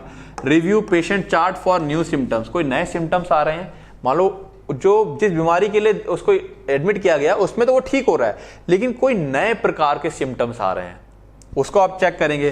कोई आप जो लैब के रिजल्ट उसके समय समय पर चेक होता रहा तो उसमें कोई नया पैरामीटर इंक्रीज कर रहा है जो कि नहीं करना चाहिए, ठीक है। और मेडिकेशन चेंजेस, या कोई दवाई बदली है, ठीक है ना, तो उसके ऊपर वो नजर रखेगा, कोई नया सिम्टम तो नहीं आ रहा है। अभी आप सोचो सर कैसे पता चलेगा, हम कैसे रोक सकते हैं रिएक्शन होने के बाद ही पता चलेगा, नहीं, कोई नया सिम्टम आना स्टार्ट ही हुआ है जो कि गलत है। लैब रिपोर्ट में कोई चीज बढ़ रही है, कोई केमिकल कोई हमारी बॉडी का केमिकल बढ़ रहा है, तो क्यों बढ़ रहा है अचानक से, या कोई मेडिकेशन चेंजेस हुए हैं, ठीक है ना, उस पर नजर रखेगा। Screen for unknown high risk drug, screen छांटेगा जो हाई रिस्क ड्रग है, जैसे एंटीकोगुलेंट है या कीमोथेरेपी हो रही है तो उसमें जो हाई रिस्क ड्रग्स होते हैं उनके ऊपर नजर बना के रखेगा, ठीक है। पैसिव रिपोर्टिंग, पैसिव रिपोर्टिंग मतलब इनकरेज नर्स और डॉक्टर को टू रिपोर्ट सस्पेक्टेड एडीआर, अगर सस्पेक्टेड संदेह है एडवर्स ड्रग रिएक्शन होने की, तो नर्स और डॉक्टर्स को उसके बारे में रिपोर्ट करेगा। ठीक है, use trigger tool. Trigger tool क्या होता है? ऑटोमेटेड EHR अलर्ट्स, ठीक है ना। इलेक्ट्रॉनिक हेल्थ रिकॉर्ड, उसमें क्या होता है, जब आप प्रिस्क्राइब करते हैं, मान लो आपने दवा चढ़ाई, सपोज आपने कोई नई एंटीबायोटिक है, उसमें सपोज हम नाम देते हैं उसको A, इस A को खाने से रैश होंगे ही होंगे। तो EHR के अंदर जैसे ही आप लोग क्लिक मारते हैं कि इस पेशेंट को दिया जा रहा है, तुरंत वहां से एक पॉपअप आता है कि भाई इस दवा को खाने से रैश हो सकते हैं। ठीक है। दूसरा हाइपर कैलेमिया, AC, जब आप AC इनहिबिटर को लेते हैं तो आपको हाइपर कैलेमिया होने की संभावना रहेगी। तो आप जैसे ही ये मेडिसिन लिखते हैं, तुरंत इसके साथ ये होने की संभावना है, इसके साथ ये होने की संभावना है, वो आपको इलेक्ट्रॉनिक हेल्थ रिकॉर्ड में जब आप प्रिस्क्रिप्शन में चढ़ाते हैं पर्चा, तो ऑटोमेटिक पॉपअप होकर बताता रहता है। ठीक है, तो ये होता है ट्रिगर टूल, पहले बता देगा कि ये होने की संभावना रहेगी। तो आप जब ये दवाइयां लिख ही रहे हैं तो पेशेंट के ऊपर नजर रखेंगे, रैश तो नहीं आ रहे हैं कहीं। ठीक, चलिए। Then assessment and causality. तो हमारा इसके अंदर पहला पॉइंट क्या था? सर्विलेंस। आप सर्विलेंस मतलब आप नजर बना के रखेंगे और डिटेक्ट करते रहेंगे कोई दिक्कत तो नहीं आ रही है। फिर आप असेसमेंट एंड कैजुअलिटी, क्या हो जाएगा? नरेंजो एल्गोरिदम या WHO स्केल, आप यहां पर एसेस करते हैं कैजुअलिटी को, या कैजुअलिटी जो है कैसे। पहला हमारे पास WHO स्केल हम ले लेते हैं। इसमें हम क्लासिफाई करते हैं एडवर्स ड्रग रिएक्शन को डेफिनेट, प्रोबेबल, पॉसिबल और डाउटफुल। ऊपर हमने पढ़ा अभी, ठीक है, पॉसिबल संभावित थी या डाउटफुल है, उसके आधार पर हम उसे क्लासिफाई करते हैं। सीवियरिटी ग्रेड करते हैं कि माइल्ड था, कि मॉडरेट था या सीवियर था। ऊपर हमने क्लासिफिकेशन पढ़ा। रिस्क फैक्टर कैसा है? ड्रग का इंट्रैक्शन हुआ है, एज रिलेटेड था, या कोमॉर्बिडिटीज, कोई और बीमारी भी थी जिसकी वजह से ये हुआ, या कोई जेनेटिक फैक्टर था। ठीक है ना। हम इसको क्या करते हैं? रिस्क फैक्टर देखते हैं इसको। तो आपने एसेस किया, उसको जांचा, देन आप डॉक्यूमेंट करेंगे और रिपोर्ट करेंगे। Internal records, document in patients file, patient की फाइल में आप उसको लिख देंगे और हॉस्पिटल ADR की रजिस्ट्री जो होती है, रजिस्टर होता है, उसमें मेंशन कर देंगे कि भाई ऐसी ऐसी दिक्कत है। देन नेशनल और जो ग्लोबल डाटाबेस होता है, आजकल सब कुछ ऑनलाइन है। सबमिट टू रेगुलेटरी बॉडीज, वो सारी चीजें जो चीज घटी है, किस दवाई के साथ क्या हुआ है, वो सारा चीज आप मेंशन कर देंगे। ठीक है ना, उसको आप सबमिट कर देंगे ऑनलाइन। ठीक है, जैसे कि इसमें जो रेगुलेटरी बॉडीज हैं उसमें FDA की मेडवॉच, WHO की विजीबेस, उसमें आपको मेंशन करना होता है। इससे क्या होता है? हेल्प मिलती है कि ये दवाइयां ये दिक्कत दे रही हैं। ठीक है। Standardised forms include detail patient demographic, drug reaction timeline and outcome. ठीक है, स्टैंडर्डाइज्ड फॉर्म उसके अंदर क्या क्या इंक्लूड रहेगा? पेशेंट की डेमोग्राफिक, एज, हाइट, हेल्थ, मतलब जो भी कुछ है, ड्रग कौन सी दवा दी गई, किस प्रकार का रिएक्शन हुआ, क्या टाइमलाइन रही, क्या आउटकम आया, वो सारी चीजें आप मेंशन करके सबमिट कर देते हैं, रिपोर्ट कर देते हैं। तो डॉक्यूमेंट करेंगे और रिपोर्ट करेंगे। ठीक है। देन इंटरवेंशन एंड मैनेजमेंट, दखलंदाजी या हस्तक्षेप करेंगे और उसको मैनेज करेंगे। इमीडिएट एक्शन, डिसकंटिन्यू या रिप्लेस करेंगे ऑफेंडिंग ड्रग। अगर सीवियर कंडीशन है, ठीक है ना, तो आप क्या करेंगे? उस दवा को रिप्लेस कर देंगे या रोक देंगे। ठीक है। If severe and administer antidote, और साथ में एंटीडोट भी देंगे ताकि उसको आपको राहत मिले हमारे पेशेंट को। ठीक है, जैसे कि नैलोक्सोन दिया जाता है फॉर ओपियोइड ओवरडोज, ओपियोइड का ओवरडोज हो जाए तो नैलोक्सोन को दिया जाता है। लॉन्ग टर्म स्ट्रेटजी में क्या रहेगा? डोज को एडजस्ट करते हैं, स्विच टू सेफर अल्टरनेटिव, जो दवा चल रही थी उस जगह पर कोई सेफ, जो सुरक्षित है दवाइयां, वो दी जाएंगी। And add monitoring protocols. ठीक है, जैसे कि अगर क्लोजापिन चल रहा है तो CBC, कंप्लीट ब्लड चेकअप, समय समय पर चलता रहेगा उसका, और हम देखते रहेंगे कि उसके जो ब्लड के पैरामीटर्स हैं वो तो गड़बड़ नहीं हो रहे हैं। समझ में आ रही है बात? देन उसके बाद follow up and prevention. Follow up में वही सारी चीजें रहेंगी, मॉनिटर करेंगे पेशेंट की रिकवरी को। इसमें क्या करेंगे? Track resolution of ADR symptoms, जो एडवर्स ड्रग रिएक्शन में सिम्टम्स आए थे वो ठीक हो रहे हैं कि नहीं हो रहे हैं। Prophylactic measures, update update allergy list, flag high risk drug in EHR। ठीक है ना, उस पेशेंट का जो इलेक्ट्रॉनिक हेल्थ रिकॉर्ड है उसमें उसकी सारी एलर्जी की लिस्ट और हाई रिस्क ड्रग जो है उसको ढूंढ करके मेंशन कर देंगे कि भाई इस पेशेंट के लिए ये दिक्कत है। फीडबैक एंड एजुकेशन, यानी कि फीडबैक देंगे। डिस्कस केसेस विद प्रिस्क्राइबर, ये सारे केसेस जो भी प्रिस्क्राइबर है उनके साथ डिस्कस करेंगे टू प्रिवेंट रिकरेंस, ताकि दोबारा ना हो। And conduct ADR awareness session for staff, और जितना भी स्टाफ है उसके अलावा सबके साथ क्या करेंगे, ADR awareness, adverse drug reaction awareness, particularly उस दवा को लेके, उस कंडीशन को लेके आप डिस्कस करते हैं। ठीक है, तो एडवर्स ड्रग रिएक्शन के अंदर हमारे सारे steps, definition, goal and procedure. ठीक है, क्लियर है बातें। अब अगर हम बात करें नेक्स्ट जो हमारे पास हेडिंग है या हमारे पास पॉइंट है पढ़ने के लिए, वो है ड्रग इंफॉर्मेशन, जिसके बारे में आने वाले चैप्टर्स में पूरा डिटेल में आएगा, और पॉइजन इंफॉर्मेशन। ठीक है, कि अगर अचानक से किसी दवाई की इंफॉर्मेशन चाहिए या कोई पॉइजन किसी पेशेंट ने मतलब किसी ने खा लिया है तो उसकी इंफॉर्मेशन चाहिए, तो कैसे क्या होगा, क्या उसका गोल रहेगा इस ड्रग इंफॉर्मेशन और पॉइजन इंफॉर्मेशन का, क्या प्रोसीजर रहता है, तो आओ देखते हैं। पहले हम बात कर लें ड्रग इंफॉर्मेशन सर्विसेज की। तो डेफिनेशन क्या है, drug information services is a specialised function, okay, खास फंक्शन है, वेयर क्लिनिकल फार्मासिस्ट, जहां पर क्लिनिकल फार्मासिस्ट प्रोवाइड करते हैं एविडेंस बेस्ड, उम्मीद है ये बात आप समझते होंगे, एविडेंस बेस्ड मतलब सबूतों के आधार पर। सबूत कहां से आएंगे, जो पास्ट में रिसर्च हो चुकी हैं, उनका पूरा रिसर्च का डाटा होता है इन लोगों के पास। अनबायस्ड, बिना भेदभाव के, and accurate drug related information. ठीक है ना, एविडेंस बेस्ड, अनबायस्ड और एक्यूरेट ड्रग के बारे में जो भी इंफॉर्मेशन है, to health care professionals and patients to support safe and effective medication use. तो ड्रग इंफॉर्मेशन का मतलब हो गया कि अगर किसी हेल्थ केयर प्रोफेशनल का है कि भैया इस दवा की हमें इंफॉर्मेशन दो, या कोई पेशेंट बोल रहा है कि भाई इस दवा के बारे में हमें इंफॉर्मेशन दो, तो जो क्लिनिकल फार्मासिस्ट है वो एविडेंस बेस्ड, अनबायस्ड और एक्यूरेट इंफॉर्मेशन निकाल करके देता है। क्यों ऐसा होता है, क्या गोल है, अगेन वही, promote rational drug use, improve patient safety, support clinical decision making. ये पॉइंट देख लेते हैं, ये दोनों तो पहले वाले कॉमन हो गए। क्लिनिकल डिसीजन मतलब जब हमें पास ड्रग की इंफॉर्मेशन होती है तो किसी पेशेंट को कौन सी दवा दी जानी है, क्या ये सेफ है कि नहीं है, वो डिसीजन लेने में आसानी होती है। ठीक है, तो असिस्ट करता है डॉक्टर को, नर्सेस को and other health care providers को विद ड्रग रिलेटेड क्वेरीज। दवा के बारे में कोई संशय है, कोई संदेह है, तो उसके बारे में उसको जो इन्फॉर्मेशन देने से वो चीजें क्लियर होती हैं और अपना डिसीजन लेने में आगे सक्षम होते हैं वो लोग। Educate health care professional and patient, obviously बात है, जो हेल्थ केयर प्रोफेशनल्स हैं, पेशेंट है, उनको उसके दवाइयों के बारे में जो इन्फॉर्मेशन चाह रहे हैं उसको एजुकेट करना।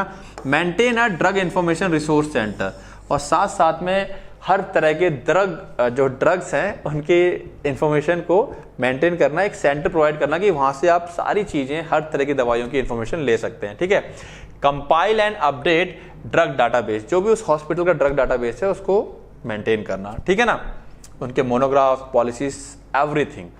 ठीक है, तो ये इसकी गोल हो जाएंगे हमारे पास। प्रोसीजर की बात करें तो क्या स्टेप होगा, ऑब्वियसली बात है, स्टेप 1 रिसीविंग द क्वेरी, सबसे पहले क्वेरी आएगी कि भैया ये बताओ। तो सोर्सेस, कौन कौन क्वेरी दे सकता है, डॉक्टर, नर्सेस, पेशेंट या कोई दूसरा फार्मासिस्ट या अदर हेल्थ केयर वर्कर जो वहां पे काम कर रहे हैं, वो क्वेरी भेज सकते हैं किसी दवा के बारे में।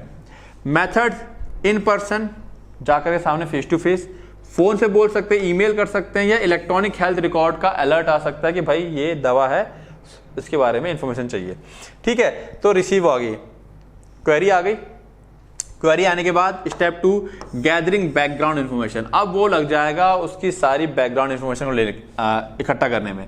जैसे कि पहली इंफॉर्मेशन इकट्ठा करेगा पेशेंट स्पेसिफिक इफ एप्लीकेबल। अगर किसी पेशेंट के रेस्पेक्ट में कोई दवा का इंफॉर्मेशन ली जा रही है तो पहले वो उस पेशेंट की सारी इंफॉर्मेशन इकट्ठा करेगा, age, weight, allergy, lab value, current medication etcetera, सब कुछ इकट्ठा करेगा। फिर वो ड्रग स्पेसिफिक, कितनी डोज में दी जानी चाहिए, क्या रूट होगा, brand, generic, interaction, everything about the drug, वो सारी इंफॉर्मेशन इकट्ठा करता है। ठीक है, गैदर कर लिया उसने। अब सर्चिंग फॉर एविडेंस, अब वो एविडेंस को सर्च करेगा। ठीक है, अब देखो एविडेंस सर्च करने वाली कहानी ये शायद हम लोग पढ़ चुके हैं, किस चैप्टर में याद नहीं आ रहा है। जैसे कि हमारे पास 3 कैटेगरी में सोर्स ऑफ इंफॉर्मेशन होता है, प्राइमरी, सेकेंडरी और tertiary. Primary source original data होता है, जैसे हम फर्स्ट हैंड रिपोर्ट कहते हैं, जहां पर क्लिनिकल ट्रायल्स या जर्नल आर्टिकल्स जो छपते हैं रिसर्च को लेकर के, पबमेड हुआ या कॉक्रेन हुआ, इसके ऊपर। देन सेकेंडरी सोर्सेज क्या होता है, जो ये डाटा छपता है ओरिजिनल डाटा किसी रिसर्च के ऊपर, उसके ऊपर दूसरे साइंटिस्ट या रिसर्चर्स होते हैं अपना रिव्यू देते हैं। तो रिव्यू और analyse data from primary sources, जिसमें माइक्रोमिडेक्स, अप टू डेट या लेक्सिकॉम्प नाम की अपनी जो वेबसाइट्स वगैरह हैं वो प्रोवाइड करवाती हैं। देन टर्सरी सोर्स, इन दोनों को मिला करके जब सब कुछ ओके हो जाता है तो सारा डाटा हमारा टेक्स्ट बुक की फॉर्मेट में हमारे पास अवेलेबल होता है। मार्केट में जाओ, किताब खरीदो, डाटा वहां अवेलेबल है। तो वो होता है tertiary source. Summarise and compile primary and secondary sources. ठीक है, ये डिटेल में सोर्सेज ऑफ एविडेंस कहीं पे हमने पढ़ा हुआ है, शायद किस चैप्टर में मेरे को ध्यान नहीं है, बट हम पहले पढ़ चुके हैं। ठीक है, तो टर्सरी सोर्सेज में क्या आ जाएगा, टेक्स्ट बुक, ट्रीटमेंट गाइडलाइन जो WHO दे रहा है हमको, वो गाइडलाइन बन कहां से रही है, प्राइमरी और सेकेंडरी डाटा के आधार पर ये गाइडलाइन या टेक्स्ट बुक बनती हैं। ठीक है, यानी कि मैं भी जो आपको दे रहा हूं, प्रोवाइड करवा रहा हूं, ये भी क्या है, टर्सरी डाटा है। कहां से लिया, अच्छा टर्सरी डाटा से पढ़ा रहा हूं मैं या दुनिया का कोई भी जो टीचर है वो आपको इस टर्सरी सोर्स यानी कि स्पेशली टेक्स्ट बुक से पढ़ा रहे हैं हम लोग। अगर किसी टेक्स्ट बुक में कोई गलत चीज लिखी हुई है तो वो टीचर भी गलत ही पढ़ा रहा होगा। ठीक है ना, तो फिर उसको क्रॉस चेक करने के लिए कई बार ऐसा होता है, सवाल उठता है, मान लो मैंने कोई चीज गलत पढ़ा दी और 4 लोग कमेंट कर देंगे सर आपने ये चीज गलत पढ़ाई है, तो मैं फिर अपने आप को गलत नहीं बोल सकता, मैं जाऊंगा फिर इसका टेक्स्ट बुक का जो रेफरेंस पॉइंट है प्राइमरी सेकेंडरी उसको सर्च करूंगा कि यहां पर क्या है। अगर यहां पे भी वही चीज लिखी हुई है फिर मैं रिप्लाई करूंगा नहीं आप लोग जहां से पढ़ रहे हो वो गलत है, रेफरेंस तो सही है। और मैं गलत दूंगा तो मैं कहूंगा हाँ ये रेफरेंस गलत था, इस बुक में गलत लिखा तो मैंने गलत पढ़ा दिया। तो ये टेक्स्ट बुक क्या है, हमारे पास टर्सरी सोर्सेस होते हैं। ठीक है, तो सर्चिंग फॉर एविडेंस, तो यहां पर भी क्लिनिकल फार्मासिस्ट क्या करेगा, उसका चॉइस है, वो प्राइमरी सोर्स से डाटा इकट्ठा करता है, सेकेंडरी से करता है, या टर्सरी सोर्स से डाटा इकट्ठा करता है, दवाइयों को लेकर के डाटा को सर्च करेगा।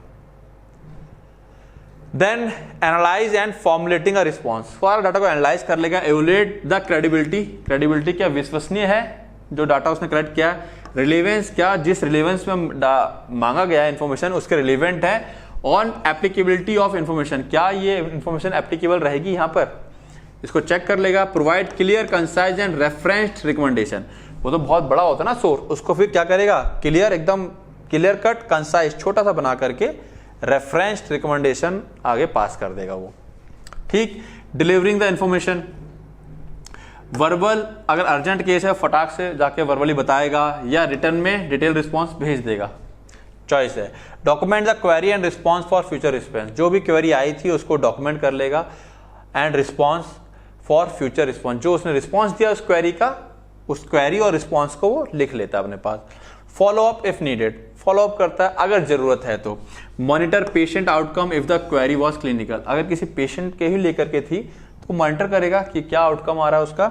Update the drug database with new finding, और जो भी नई फाइंडिंग्स की गई है उससे अपने जो ड्रग का डाटाबेस है उसका हॉस्पिटल का, उसको अपडेट कर देगा, मतलब कि उसमें मेंशन कर देगा। ठीक है, सिंपल था ड्रग इंफॉर्मेशन। अब जैसी ड्रग इंफॉर्मेशन होती है उसी तरीके से सेम हमारे पास पॉइजन इंफॉर्मेशन सेंटर है, बस यहां पर स्पेसिफिक क्या कर दिया, हम उन केमिकल्स की बात करेंगे जो कि पॉइजन है। अच्छा, पॉइजन में सब कुछ है, दवाई का ओवरडोज भी हो सकता है, वो भी पॉइजन की कैटेगरी में आ जाता है, जरूरी नहीं कि सांप का काटना ही पॉइजन है। ठीक है, तो डेफिनेशन की बात करें तो poison information services involve clinical pharmacist providing, तो इस इंफॉर्मेशन में जो क्लिनिकल फार्मासिस्ट है वो प्रोवाइड करवा रहा है क्या, अर्जेंट टॉक्सिकोलॉजी एडवाइस, जो कि पहले हमारे डी फार्म के सिलेबस में हुआ करती है टॉक्सिकोलॉजी, अब नहीं है। तो टॉक्सिकोलॉजी एडवाइस, टॉक्सिकोलॉजी को लेकर के एडवाइस देता है, यानी कि जो भी चीज टॉक्सिक, पॉइजन हो सकता है, दवा का ओवरडोज हो सकता है, दवा का साइड इफेक्ट हो सकता है। ठीक है, in case of drug overdose, कोई ड्रग का ओवरडोज हो गया है, केमिकल एक्सपोजर, कोई केमिकल खा लिया है गलती से, या इनविनोमेशन, कोई चीज जहरीली है, या सब्सटेंस एब्यूज, सब्सटेंस का एब्यूज हो गया है, नशा बहुत ज्यादा कर लिया है, इस टाइप से। ठीक है, क्या गोल है इसका, वही provide immediate guidance in poisoning emergencies, poison की इमरजेंसी है उसमें तुरंत इमीडिएट गाइडेंस दे सके।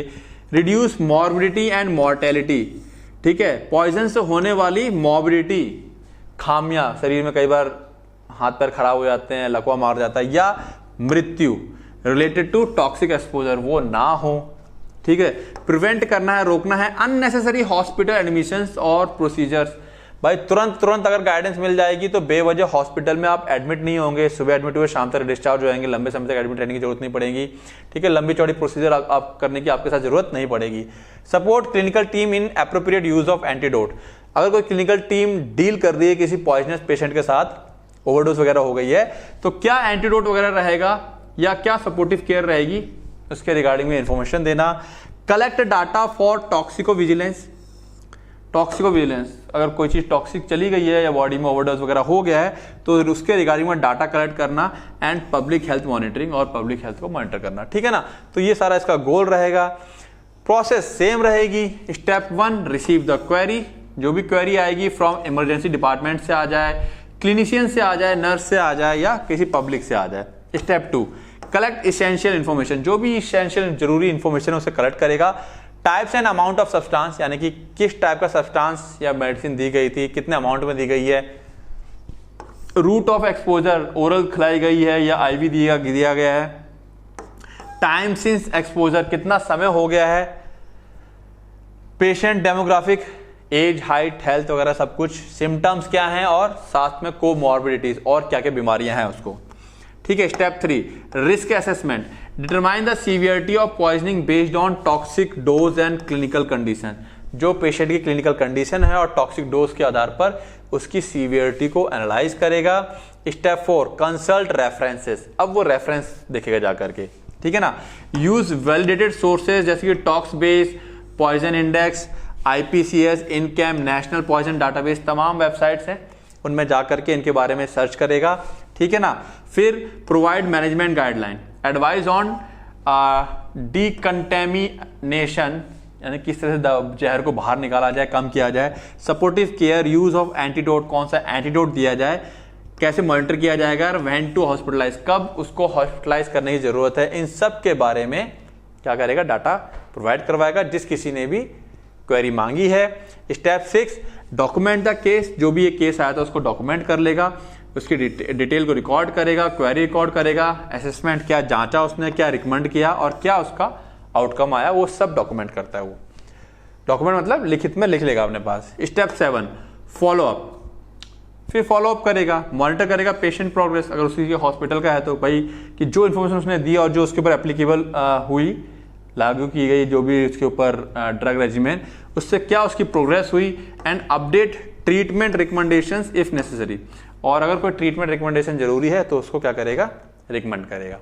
क्लियर है बातें? ठीक है।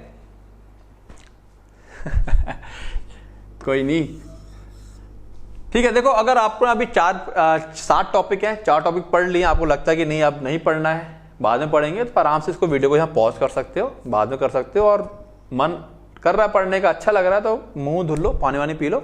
इसको हम लोग स्टार्ट करते हैं मेडिकेशन हिस्ट्री को।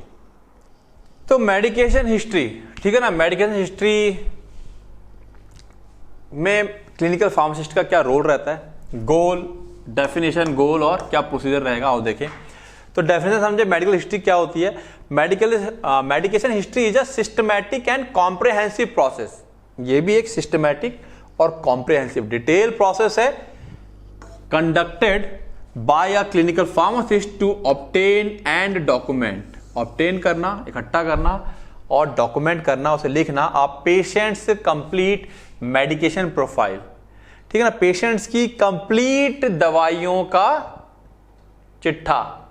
ठीक है, उसमें क्या क्या रहेगा, इंक्लूडिंग प्रिस्क्राइब्ड मेडिकेशंस, कौन कौन सी दवाइयां करंट में खा रहा है, पास्ट में खाई हैं, ओवर द काउंटर ड्रग्स कौन कौन सी खाता है, हर्बल सप्लीमेंट्स या विटामिन क्या लेता है, एलर्जीज या एडवर्स ड्रग रिएक्शंस क्या हैं, एडहेरेंस पैटर्न, दवाइयां जब लेता है तो कितना एडहेर रहता है, 70% 80% की, हाँ शुरुआत में 2 दिन तक तो ठीक खाता हूँ, फिर रेगुलर नहीं खा पाता। मेडिकेशन यूज बिहेवियर, दवाइयों को लेकर के उसका क्या बिहेवियर है। ठीक है ना, तो ये होती है medication history. This process helps, इससे फायदा क्या होगा, इससे हमको मदद मिलती है आइडेंटिफाई ड्रग रिलेटेड प्रॉब्लम्स, जो कि नेक्स्ट लेक्चर में हम लोग देखेंगे इसके बारे में डिटेल में, क्या है ड्रग रिलेटेड प्रॉब्लम्स, ये ढूंढने में आसानी रहती है। एंड इंश्योर, अगेन वही, safe effective and pharmacotherapy, safe and effective pharmacotherapy, यानी इलाज अच्छे से हो सके। क्या गोल है? अगेन वही इंश्योर पेशेंट सेफ्टी। तो गोल आप देखेंगे सब में ऑलमोस्ट सेम मिलेंगे। सपोर्ट एक्यूरेट प्रिस्क्राइबिंग, ठीक है। क्या बेनिफिट मिलेगा इससे? प्रिस्क्राइबिंग एक्यूरेट होगी जब सारा डाटा होगा हमारे पास, ठीक है।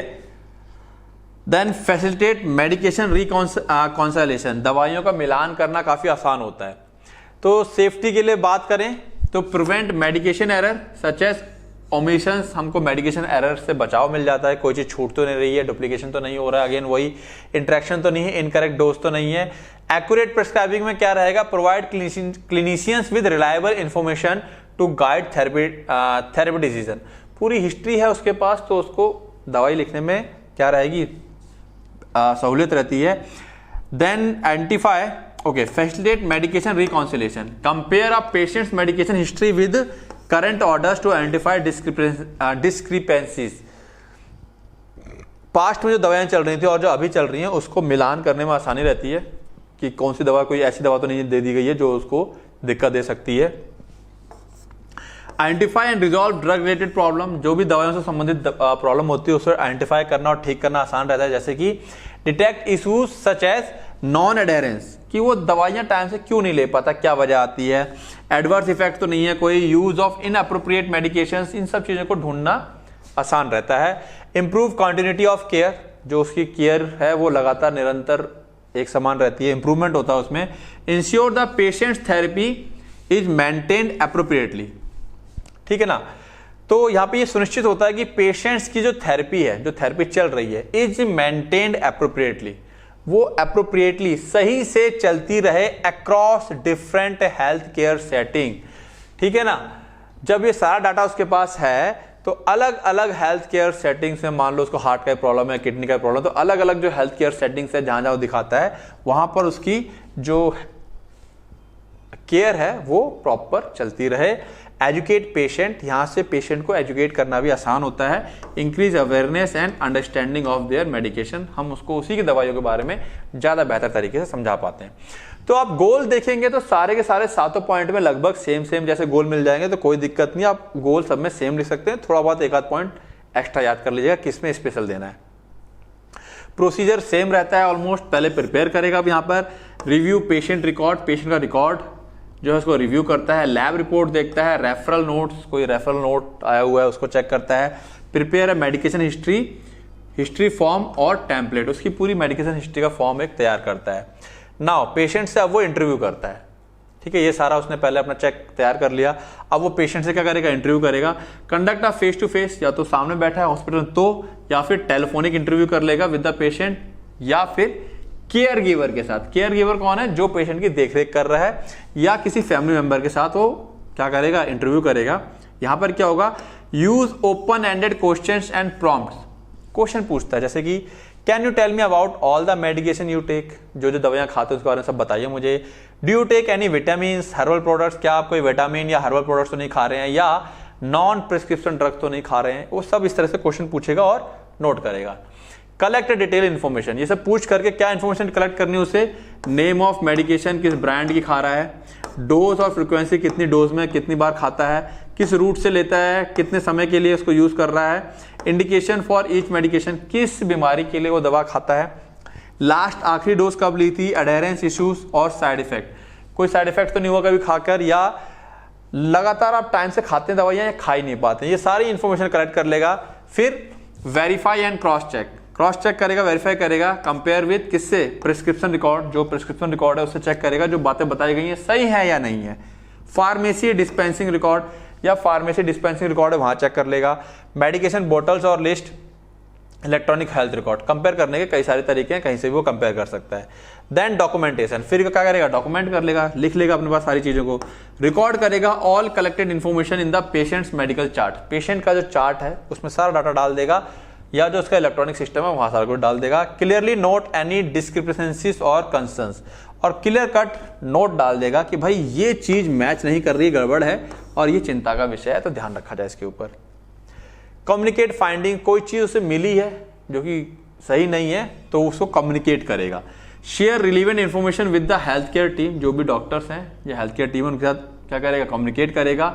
Specially if there are discrepancies और रिस्क आइडेंटिफाइड, खास करके अगर यहाँ पर कोई डिस्क्रिपेंसीज, कोई गड़बड़ है दवाइयों को लेकर के या कोई रिस्क उसको मिला कि भाई ये दवा से ये दिक्कत है, तो इसको पक्का वो क्या करेगा, कम्युनिकेट करेगा। फिर फाइनली क्या करता है, follow up, update the medication history as needed during the hospital stay और क्लिनिक विजिट। मेडिकेशन हिस्ट्री के बारे में जब भी पेशेंट क्लिनिक में आएगा या हॉस्पिटल में है तो उसके बारे में अपडेट करता रहेगा।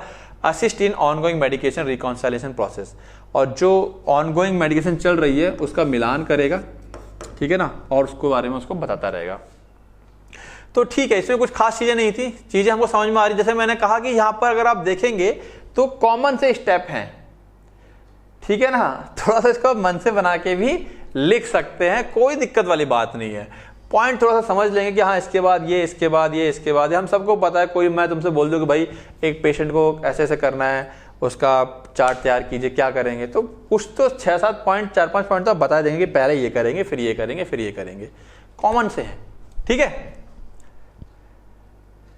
चलिए अब बात कर लेते हैं, discuss the activity of patient counselling. Patient counselling discuss कर चुके हैं पहले भी डिटेल में अलग से, अब हम बात कर लेते हैं इसको क्लिनिकल फार्मासिस्ट के रेफरेंस में।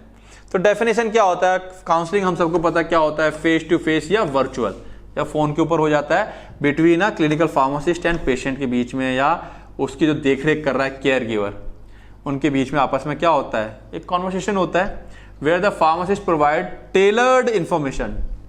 टेलर्ड मतलब उस पेशेंट के हिसाब से जो उसके लिए होनी चाहिए इंफॉर्मेशन, वो इंफॉर्मेशन, एडवाइस और guidance about the patient medication वो क्या करता है, उसको प्रोवाइड करवाता है।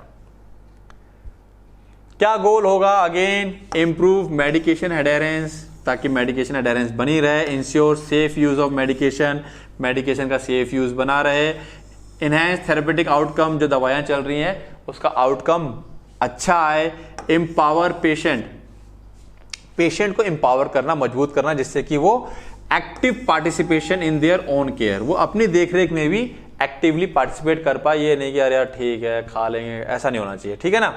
जब उसकी नॉलेज बढ़ेगी किसी चीज को लेकर के तो उसमें एक्टिवली पार्टिसिपेट करेगा।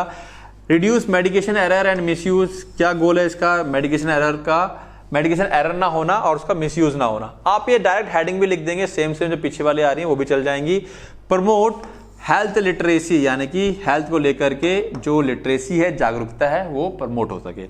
तो सिंपल से 4-5 पॉइंट, आगे वाले पॉइंट आप बना लेंगे अब अपने आप से, ठीक है।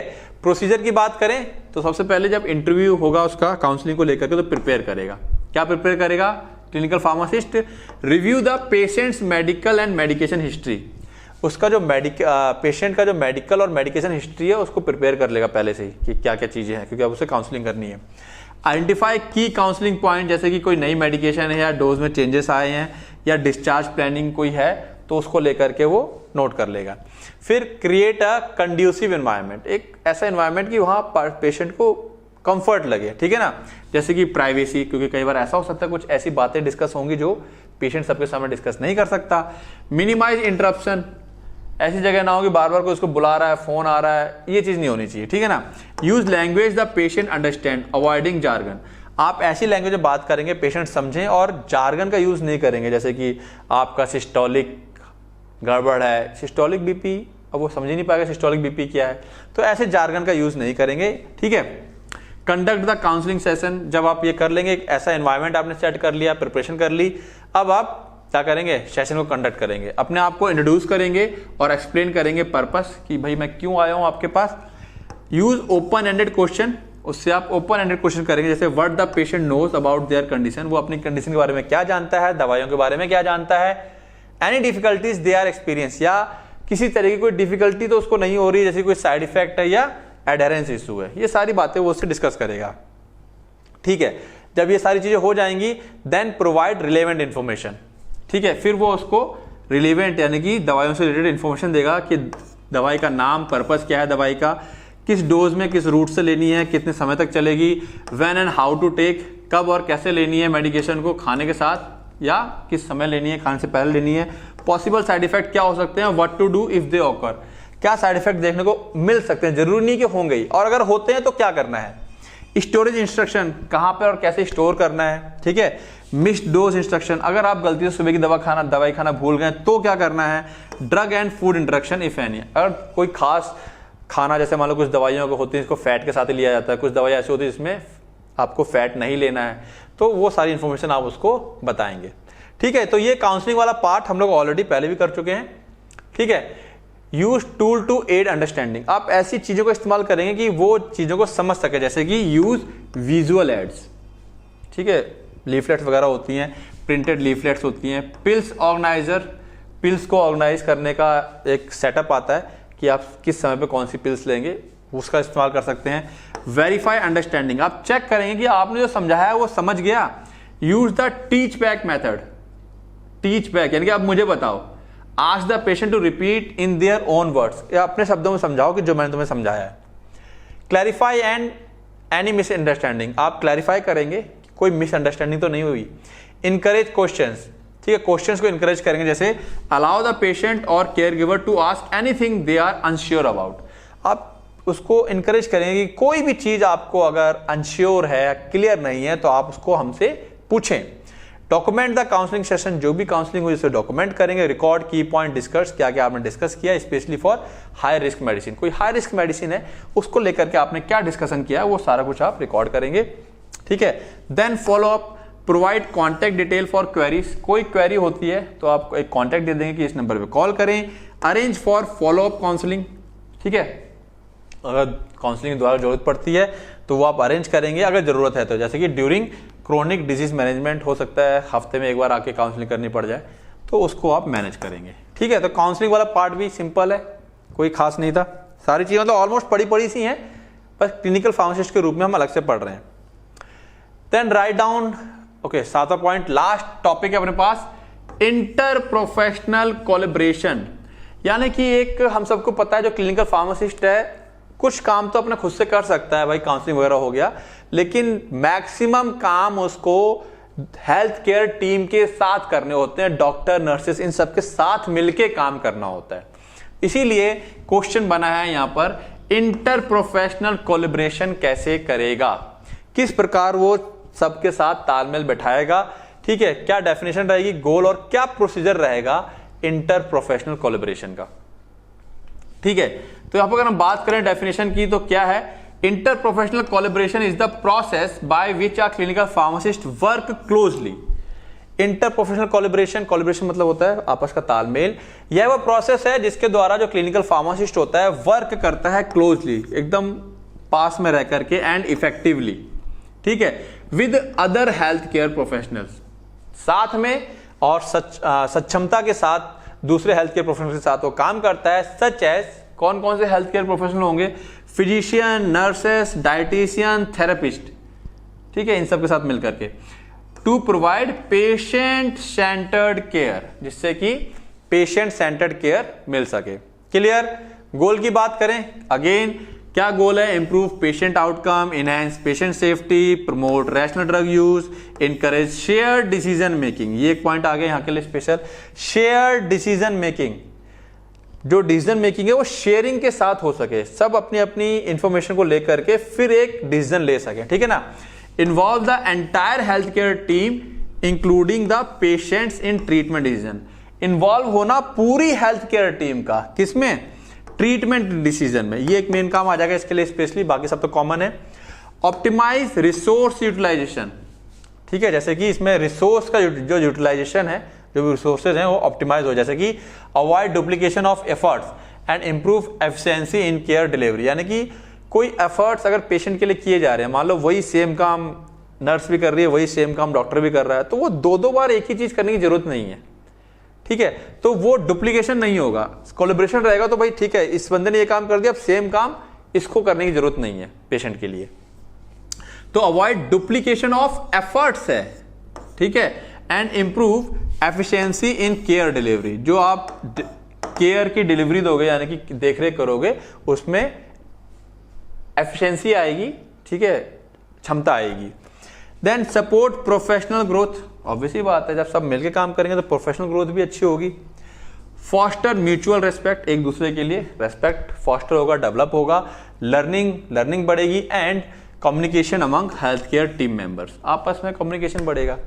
ठीक है, तो ऑलमोस्ट सारे पॉइंट सेम है, तो ये पॉइंट हम लोग देख सकते हैं, ये 3 पॉइंट यहाँ के लिए स्पेशल अलग से हो गए, बाकी पॉइंट आपको ऊपर कॉमन दिख रहे होंगे।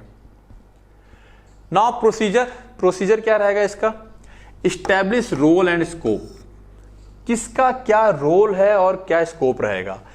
Clearly define the clinical pharmacist responsibility, clear cut define होना चाहिए कि आपका क्या काम है with in the health care team, ये बहुत जरूरी है। जैसे कि medication review, drug therapy recommendations, क्या थेरेपी दी जानी चाहिए उसको आप रिकमेंड कर सकते हैं, क्या देगा वो तो डॉक्टर की बात है कि भाई ये इन 3 में से ये 3 दी जा सकती है, इसमें से ये बेस्ट है, आप ऐसा बोल सकते हैं।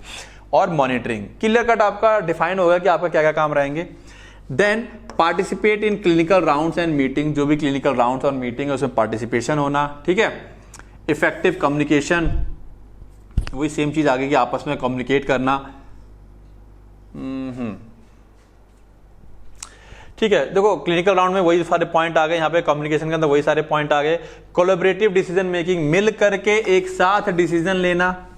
Work jointly with physician, nurses and other to develop and adjust treatment plan, कोई भी ट्रीटमेंट प्लान है तो मिल करके उसके ऊपर एक्शन लेना, ठीक है। बाकी वो सेम पॉइंट पीछे वाले हैं। डॉक्यूमेंटेशन, जो भी चीज हुई है उसको डॉक्यूमेंट करेगा, लिख करके राइट डाउन कर लेगा। पेशेंट एडवोकेसी एंड एजुकेशन, ठीक है। पेशेंट्स एडवोकेसी मतलब पेशेंट की वकालत करना, इसका मतलब क्या है, represent the patients medication related need, ये स्पेशली पेशेंट्स की जो नीड्स है उनको रिप्रेजेंट करेंगे जाकर के, ठीक है ना। वो किसका काम रहेगा, क्लिनिकल फार्मेसी का काम रहेगा। इन टीम डिस्कशन जब भी चलेगा तो उसमें वो हमेशा मेडिकेशन रिलेटेड जो भी जरूरत है पेशेंट की उसको हमेशा सामने रखेगा। Educate team member about new drug, जो नए ड्रग है, प्रोटोकॉल है या फार्माकोलॉजिकल कंसिडरेशन कोई जरूरत है पेशेंट को लेकर के, तो उसको हमेशा आगे रखेगा वो। कॉन्फ्लिक्ट रिजोल्यूशन एंड फीडबैक, कोई कॉन्फ्लिक्ट है बीच में कि नहीं एक कह रहा नहीं ऐसा होना चाहिए, एक कह रहा नहीं ऐसा होना चाहिए, उसको रिजॉल्व करना और फीडबैक, ठीक है।